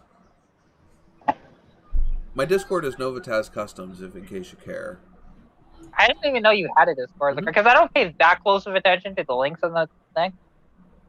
Yeah, I have a Discord. I mean, I have basically almost every social media. Now, whether or not I actually pay attention to them is a different story.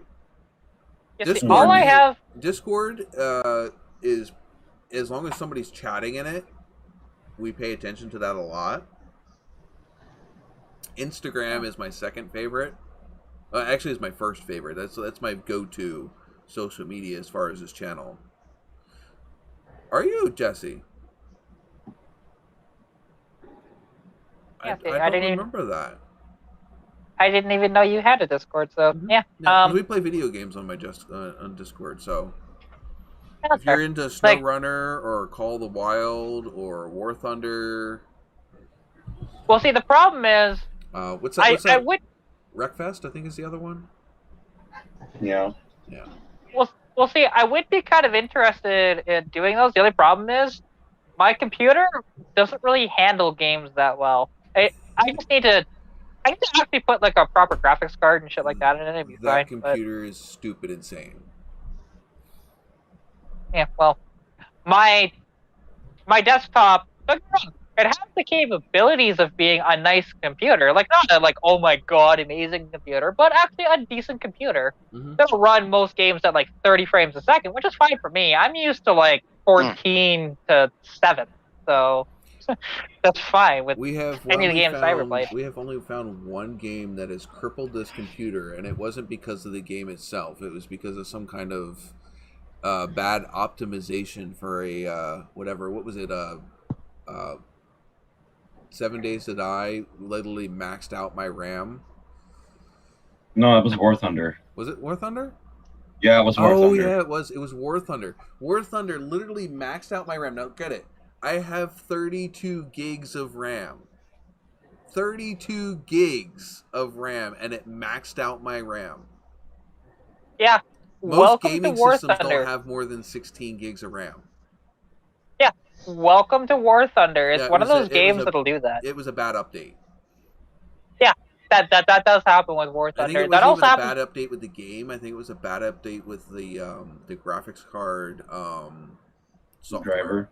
The driver. But to be fair, War Thunder is one of the more taxing games because there's so much going on with War Thunder. You're really not super taxing. Right. I can run War Thunder at max settings. And I'm also running this computer at, what is it, 21 by... what is this? What is the resolution on the screen? It's a widescreen. 21 I don't know. We all know it's 1440p or whatever the frig. No, it's not. I run at 1080p, but it's the no, it's 21... like 2550 by like fucking whatever the fuck it is. No one cares. Yeah, it's a widescreen. But yeah, I run this game at max settings, and it doesn't even make this computer break a sweat. I think I have more of a problem with 7 Days to Die than I do War Thunder.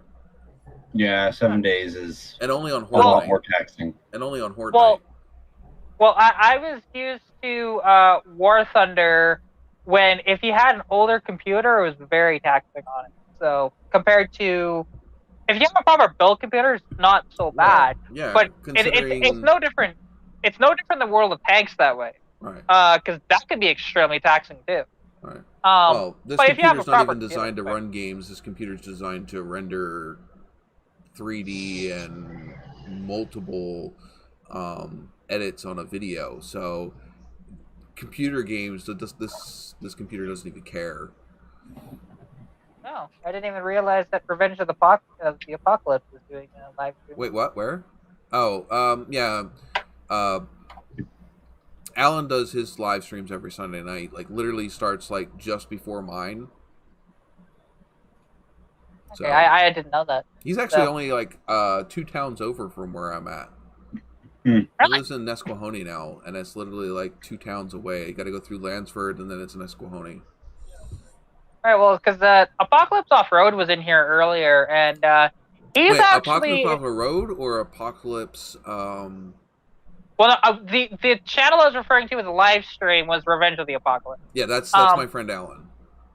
Okay. Because well, Apocalypse Off-Road, which you did pop in here for a brief moment, that he's actually, and hopefully we can make it work this summer. It just depends on the COVID situation, because he's out in BC in Rust Valley. He's near, actually, Rust Brothers Restorations, which they have a show on History Channel and everything. It's pretty cool. Yeah, Roy really Marco is up by you too, isn't he? He's not too far. He's in Edmonton, or near Edmonton, which is about 3 hours from me. Me and him were on Cletus's live stream the other night, and we were talking I saw that. We were talking about who was close to him as far as potential. Yeah. He was talking about coming up to some of your guys' car shows up by you. Yeah. Which when we start doing them again, he's talked about bringing stuff down. Yeah, he's got a bunch of nice cars. He does. Honestly, like I've seen some of his stuff. Some of his stuff is like a major project. Like, he has a couple of Metropolitans that are just like, I don't think he'll ever finish them, but he has too. And he's got an old Hudson Hornet as well. That's a major project. But I would just turn that into one of the fucking the what's his name from the movie Cars? Oh yeah, Doc. Yeah, Doc. Just turn him into Doc. Well, see, if you did that, you just turn it into the actual race car from back then. Yeah, because it's slight differences from the actual race car from the cartoon movie. Yeah, very very minor though. They're not. It's not really that much different, to be honest. The only real difference was the wheels. Other than that, it was pretty much identical. You know, running the twin H power, which was a really weird setup with those inline eights. Yeah. By the way, Jesse, thank you for supporting Cletus and stuff with Cletus. In fact, if you guys didn't know, if it'll show, I'm actually drinking from a Stuff with Cletus tumbler today. Mm-hmm. He sent me. I have his sticker over here too. Yeah, he sent me a few of those stickers a while back. It's a cool sticker. I like it. I just wish it was bigger. Well, see, the thing is, I don't have anywhere to put it because I'm not putting it on my car. Well, I mean, that's the same thing. It's just, I have here's a straight six fan sticker here. I got a straight six fan sticker here. I've got double R restorations. I have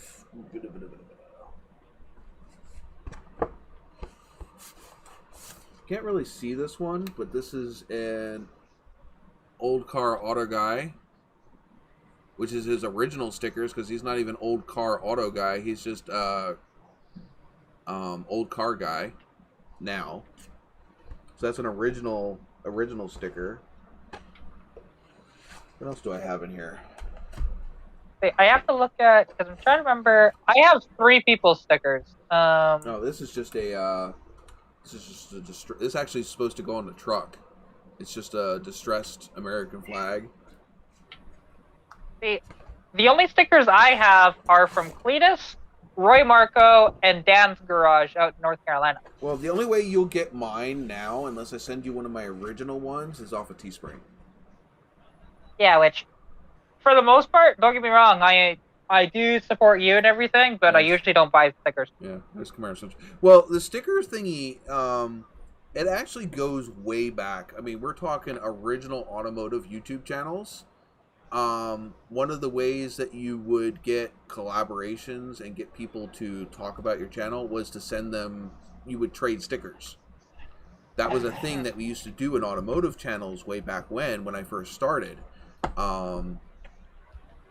And what happens is you would get a shout out on the other person's channel. They would put you on their toolbox or whatever. And then you would also receive one of their stickers and you would do the same thing back in return for them. It wasn't like today's modern YouTube where people literally will go out and collab with other YouTubers. These were guys that just had a garage and were just filming out of their garage. Yeah. So there wasn't that was basically the collaboration. Like here is one of my original YouTube stickers. That's way back when. That was like 4 years ago. Yes. See, I'm working on some designs for a sticker because the only thing is, like, there is one sticker that I want personally for my car, which I'll just have to reach out to somebody else that has the proper machine for it, because I want my Katarina's Garage. I don't have a proper logo for it yet, but I'm working on that. And I want the QR code that's on my car, so if anybody comes up to my car, they can just scan the QR code, and it'll go straight to my channel. I got a. But the thing is, finding somebody that can actually do one.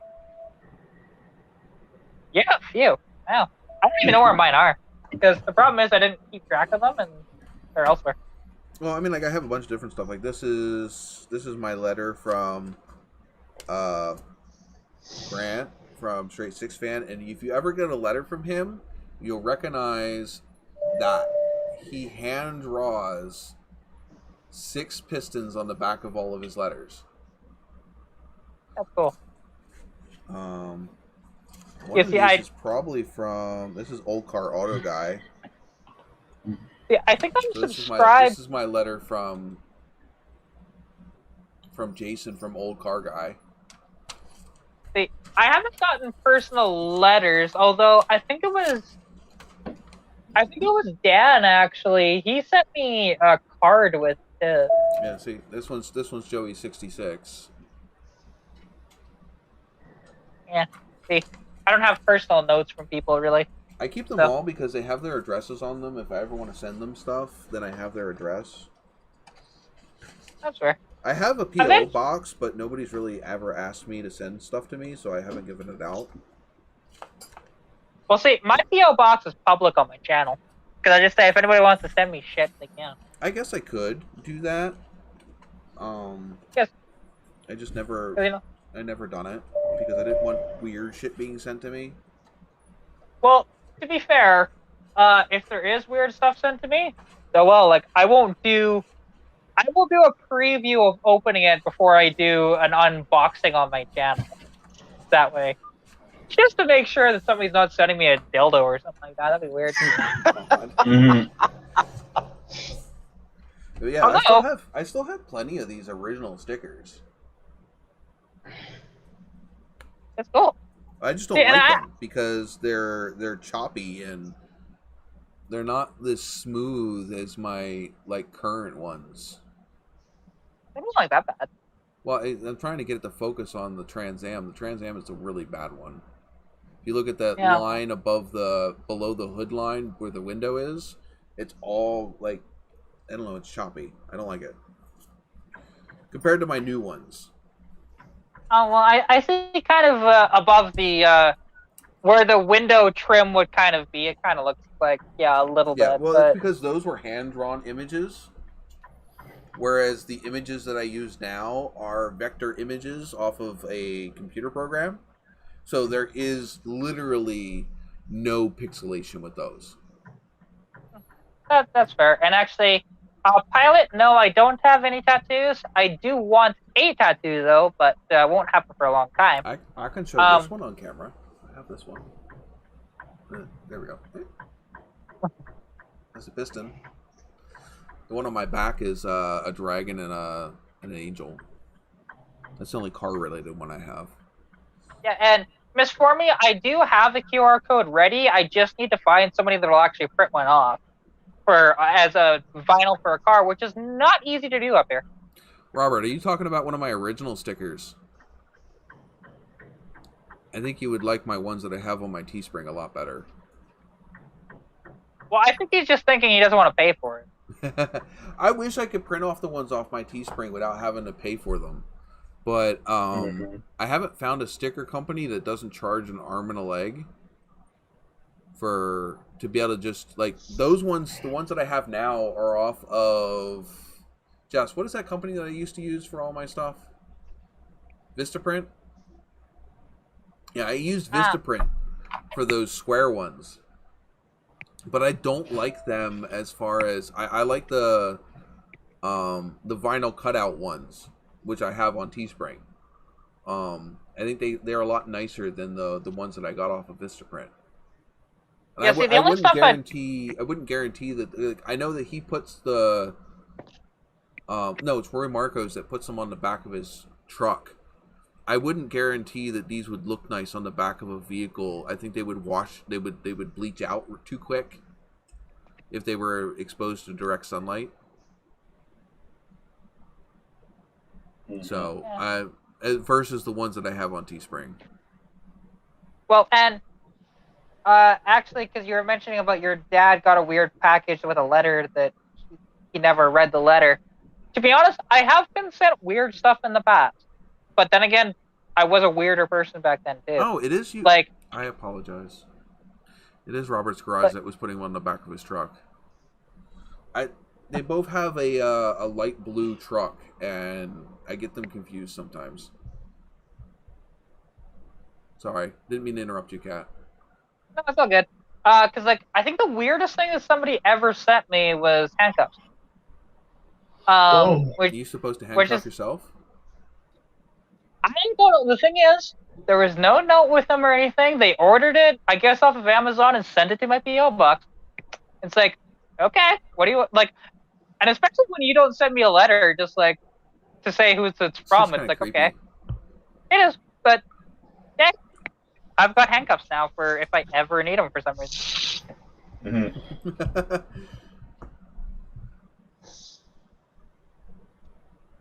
Oh, the letter before it was weird. Oh boy, yeah, that would be weird. Oh, one of those people. Nice. By the way, if there is anybody in this YouTube that wants to send me stuff, I can get you the P.O. box. See, I don't have anything to send people, so. I still have to send you your book. I don't want to hear it. I just haven't gotten to it. Wow, really? Yeah, well, it's literally... Well, where is it? It's not here anymore. Here's my copy. It is here. It's here somewhere. I didn't get rid of it. I just haven't sent it. I hope I'm not, a really bad procrastinator. I hate to tell you that. I am. I'm horrible at it. Apparently. What, do I need to get, remind you every day, hey, send me my book, send me my book, send me my book until you send it? Where is that book? It's here somewhere. Because I do actually want to read it, but... Well, yeah, I've wanted to read mine, too. I just haven't read it.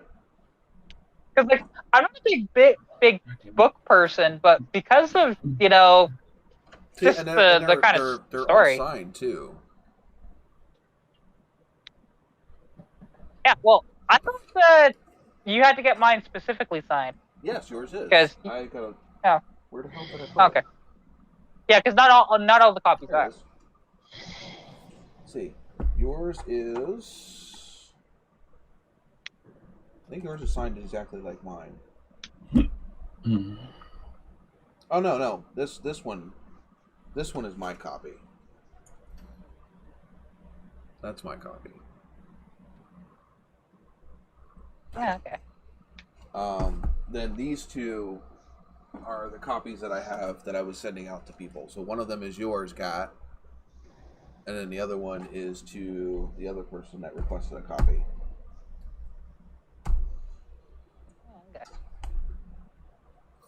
But yes, has been sitting back here. If nobody has noticed, it has been sitting back there since I received them. Yeah, because I remember when you got them, because you told me. Yeah, well, they've been sitting there. I just haven't sent them out. I'm a very bad procrastinator. Trust me, I live with one, so yeah. Yeah, day-to-day life gets in the way, and you forget about the stupid shit. You forget about the like the stuff that isn't normally like day-to-day stuff. Oh yeah, for sure. I get it. Like it's. Mm-hmm. I Jesse, get, like, you can find copies of that book on. I think Target has them. But there are places you can find them. If you type in the name of the book, there you can find them online. Target, Walmart, Amazon. No, Walmart. Yeah, Walmart only has them online. Target has them in store. She has actually messaged me not long. She wants to pop on for another live stream here shortly. She had a pretty cool idea of dealing with the music that is in the books. Okay, well, hopefully, when she pops in here is one of the times that I'll be in here too. But I'd love to actually talk to her. I'll let you know if she's going to pop in here at any point in time. All right, because I could set something up in my car too. I don't know if she has a. Does Chris? Do you know if she has a digital copy of the book? As far as I know, right now there's one in the works, but it hasn't been released yet. Okay. I thought she had like an. I thought she had an Audible or something like that. Or am I wrong? She did say.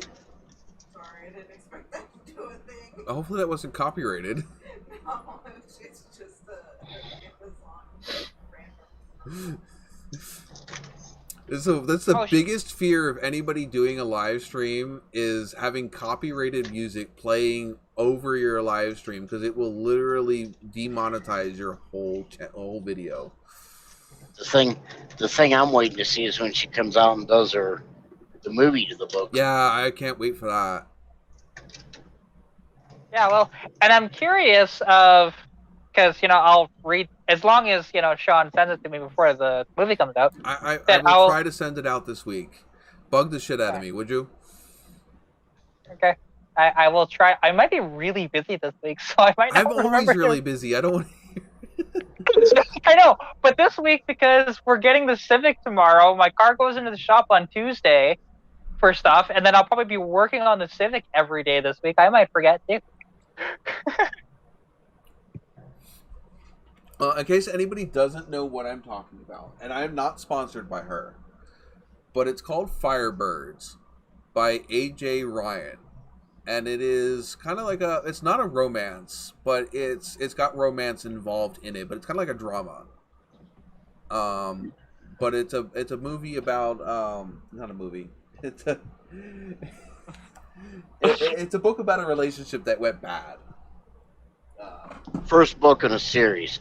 Yes, there's going to be more to them. I didn't realize that. Okay. Oh yeah, and the author is a really nice individual. She's been on a live stream before. If you go back a couple live streams ago, she comes in and she explains all about the book. But yeah, you can get the book online. Kat, where did you go? There you are. You flickered. I was gonna say Oh, that was me? Oh, okay. Yeah, you flickered. Oh. Weird. I was expecting it to be Chris, but it wasn't. It was you. Okay, it must have been my internet that just decided to. I'm on satellite internet, so that does happen, albeit rarely, but it does happen. Well, we will appreciate all of the time you spend with us that your satellite doesn't conk out. Yeah. For the most part, although I am surprised talking to Americans a lot of the time where you say, oh, my internet goes out all the time. It's like, I'm on satellite internet. It doesn't go that often, but it does. Mine used to. We had basic internet through not Comcast, but one of the other companies. And we realized really quickly we could not do the things that we wanted to do on basic internet. Now, it's fine for your average user. But when you're doing live streams and doing like video game stuff and stuff like that, the bandwidth isn't big enough, and you end up with lag.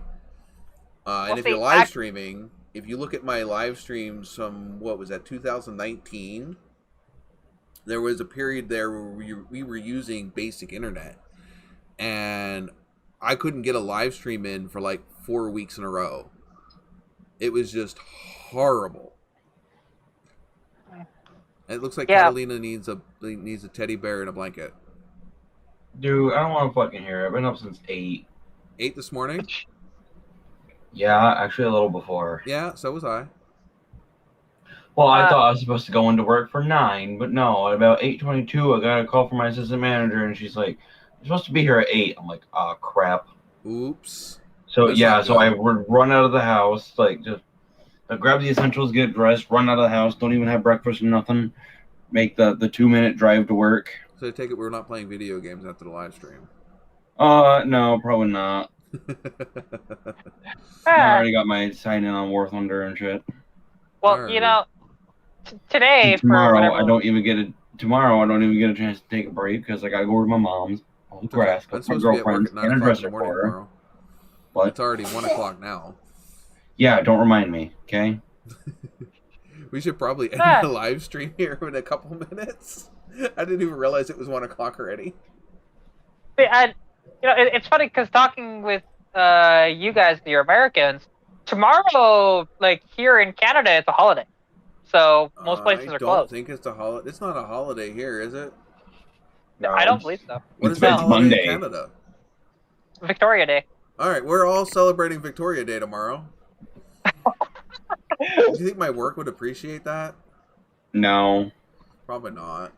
you just suddenly identify as Canadian. Yeah, I'm Canadian. I need to celebrate Victoria's Day today. And don't forget about it. Next week I will be next month I will be celebrating 4th of July.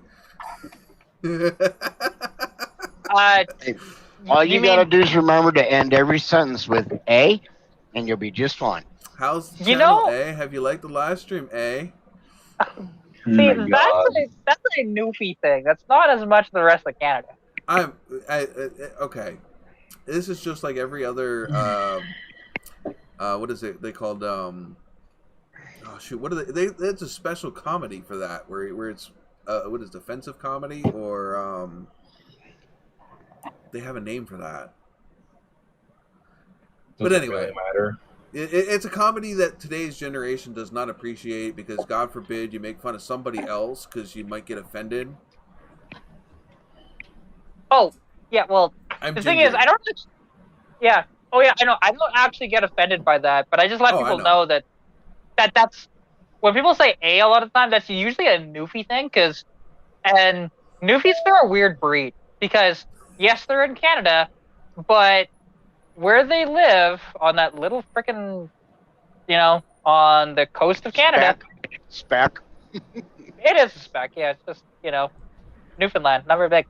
And the thing is, out there they talk really weird. They're the only ones in Canada that actually have an accent, because the rest of Canada all talks about the same as Americans do. Right. That part is more French, isn't it? No, What is That would be Quebec. Quebec is That's more Quebec. French?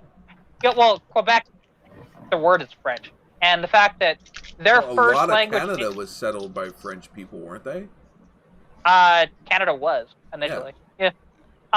But then Britain kicked them out. So I think it was French, and they were fur trappers, weren't they? If I'm not mistaken. wow, you know your history. Look at that. Hey, history is one of my favorite things. I love history. Now, can Ooh, you that's a say cat. the name? That is Can you- definitely a cat. Come here, Can kitty. you say? Well, I was gonna say, do you know the name of the biggest fur company from back then that No, still I do exists not. today? I cannot say that I am that well versed. I have a spook. Started with an H, didn't it? Yes, it did. It was the Hudson's Bay Company. I found a cat. I have a cat. I'm not happy about being here. No, do not engage 4-wheel drive. Like, don't tell me what to do.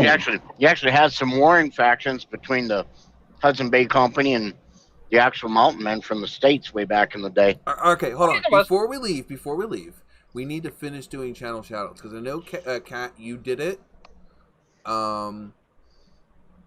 Do you have any Biggie channel shoutouts? Automotive, not automotive, it doesn't matter. No. How about you, Chris? Do you have a channel shoutout? Nothing comes to mind right now.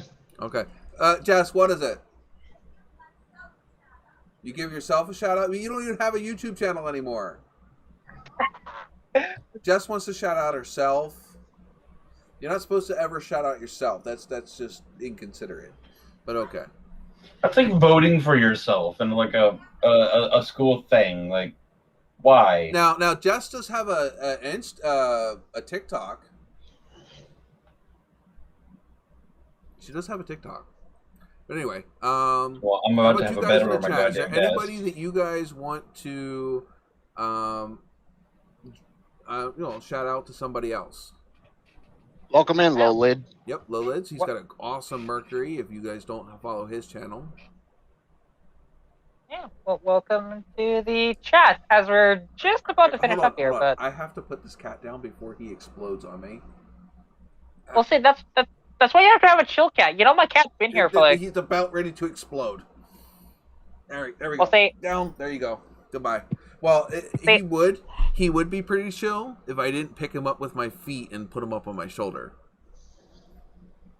Yeah, see, it's for a rascal to be on your shoulder. Jesse is going to shout out SRC Garage. You should be able to put a link to his channel in the chat stream because you're a moderator.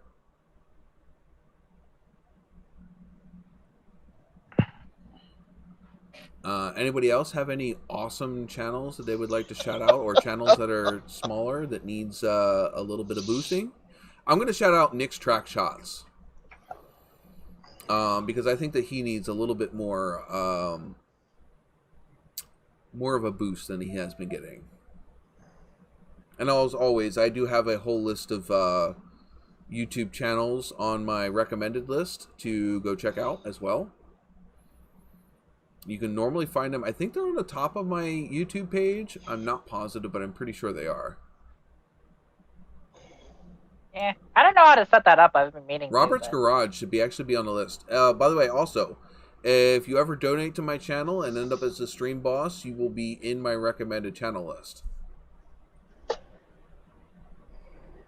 Just in case you didn't know that. It does not... Okay. Well, it doesn't matter if it's a big or a small channel. I mean, yes, we want to promote some of the smaller channels, but I have nothing against supporting bigger channels as well, because there's a reason why they got big. Yeah. Oh, yeah, like, hell, I could even recommend something. Dylan McCool here on YouTube. Oh, he's got a good channel. He's a His stuff is awesome. Yeah, well, actually, have you seen his stuff on the Cobra 2 Mustang? Yes. It's so cool. It's a white car, I do believe. Yeah, well, it's mostly white. It's not really white as much anymore because it's been sitting in a field for 40 years. With blue stripes. Yeah.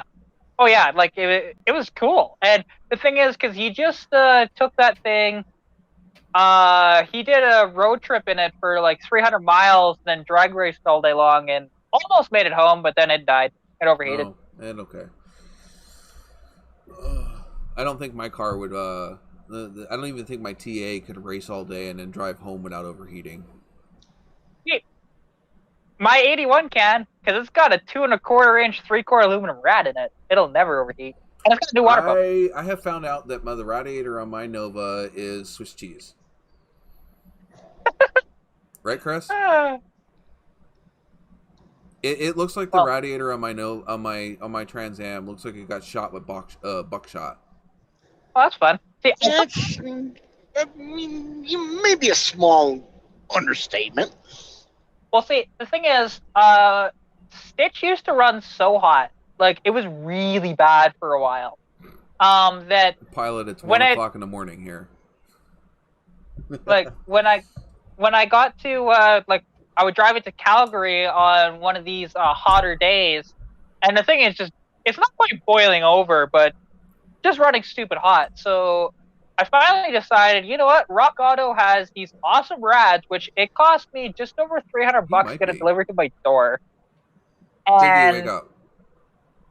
Well, if we could end the fucking live stream sometime fucking this week. I'm literally about to fall asleep and slink out of my chair under my fucking desk. That's what Jesse's commenting about. He's like, is Big E asleep? We're going to finish this up in a few minutes. Half an hour later, we still are. And that tends to be how this channel works. We just don't stop talking. Well, you're about to watch me fucking fall unconscious and onto my goddamn floor. He's just resting.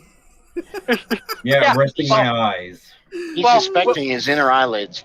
Well, you gotta give poor Big E a break. He just started working again, and he has some other things in his personal life that are taking up more of his energy than he's used to. Yeah, and my fucking days off. Well, hey, that's what happens when you end up with one of those. I won't say it because you haven't publicly announced it yet, but no bullshit. It's all over Facebook. The people here don't know Facebook. Bullshit. Okay, fine. I'll announce it for it. Big E has a girlfriend, and he has a little one on the way, and it is exhausting the crap out of him. Looks like it. Along with the job. Yeah. He just got smacked with all of it at once. Huge congrats. Thanks. On top of his truck issues. Actually, I think his truck issues are the ones that are less on the radar today. My truck doesn't have issues anymore. It's got like minor annoyances, like it's saying my left front tire is low on tire pressure when it is not. Isn't that every single vehicle with a TPMS system? They never were. No, just mine. Sometimes the Kias are a little goofy, but most of the time they're pretty spot on. It's like they say, if it's got T's and tires, it's going to give you issues.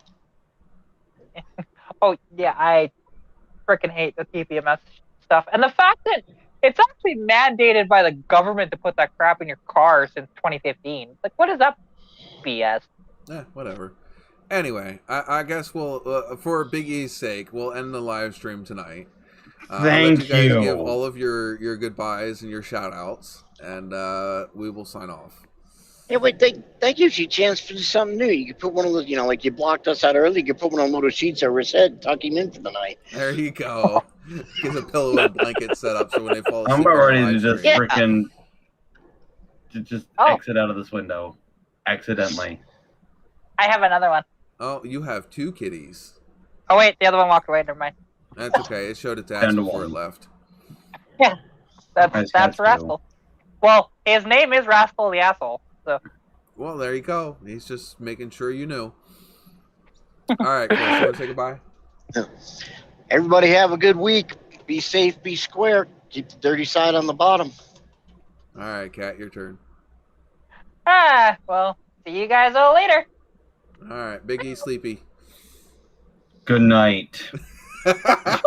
All right, we'll see you guys next week, same place, same time, 9 p.m. Big E's at Eastern that point next Sunday. All right. Emphasis on night. He could be doing that Porky Pig get out because he's too tired to even say it all. That's all, Oh, folks. and I lost 10 grand. Exactly.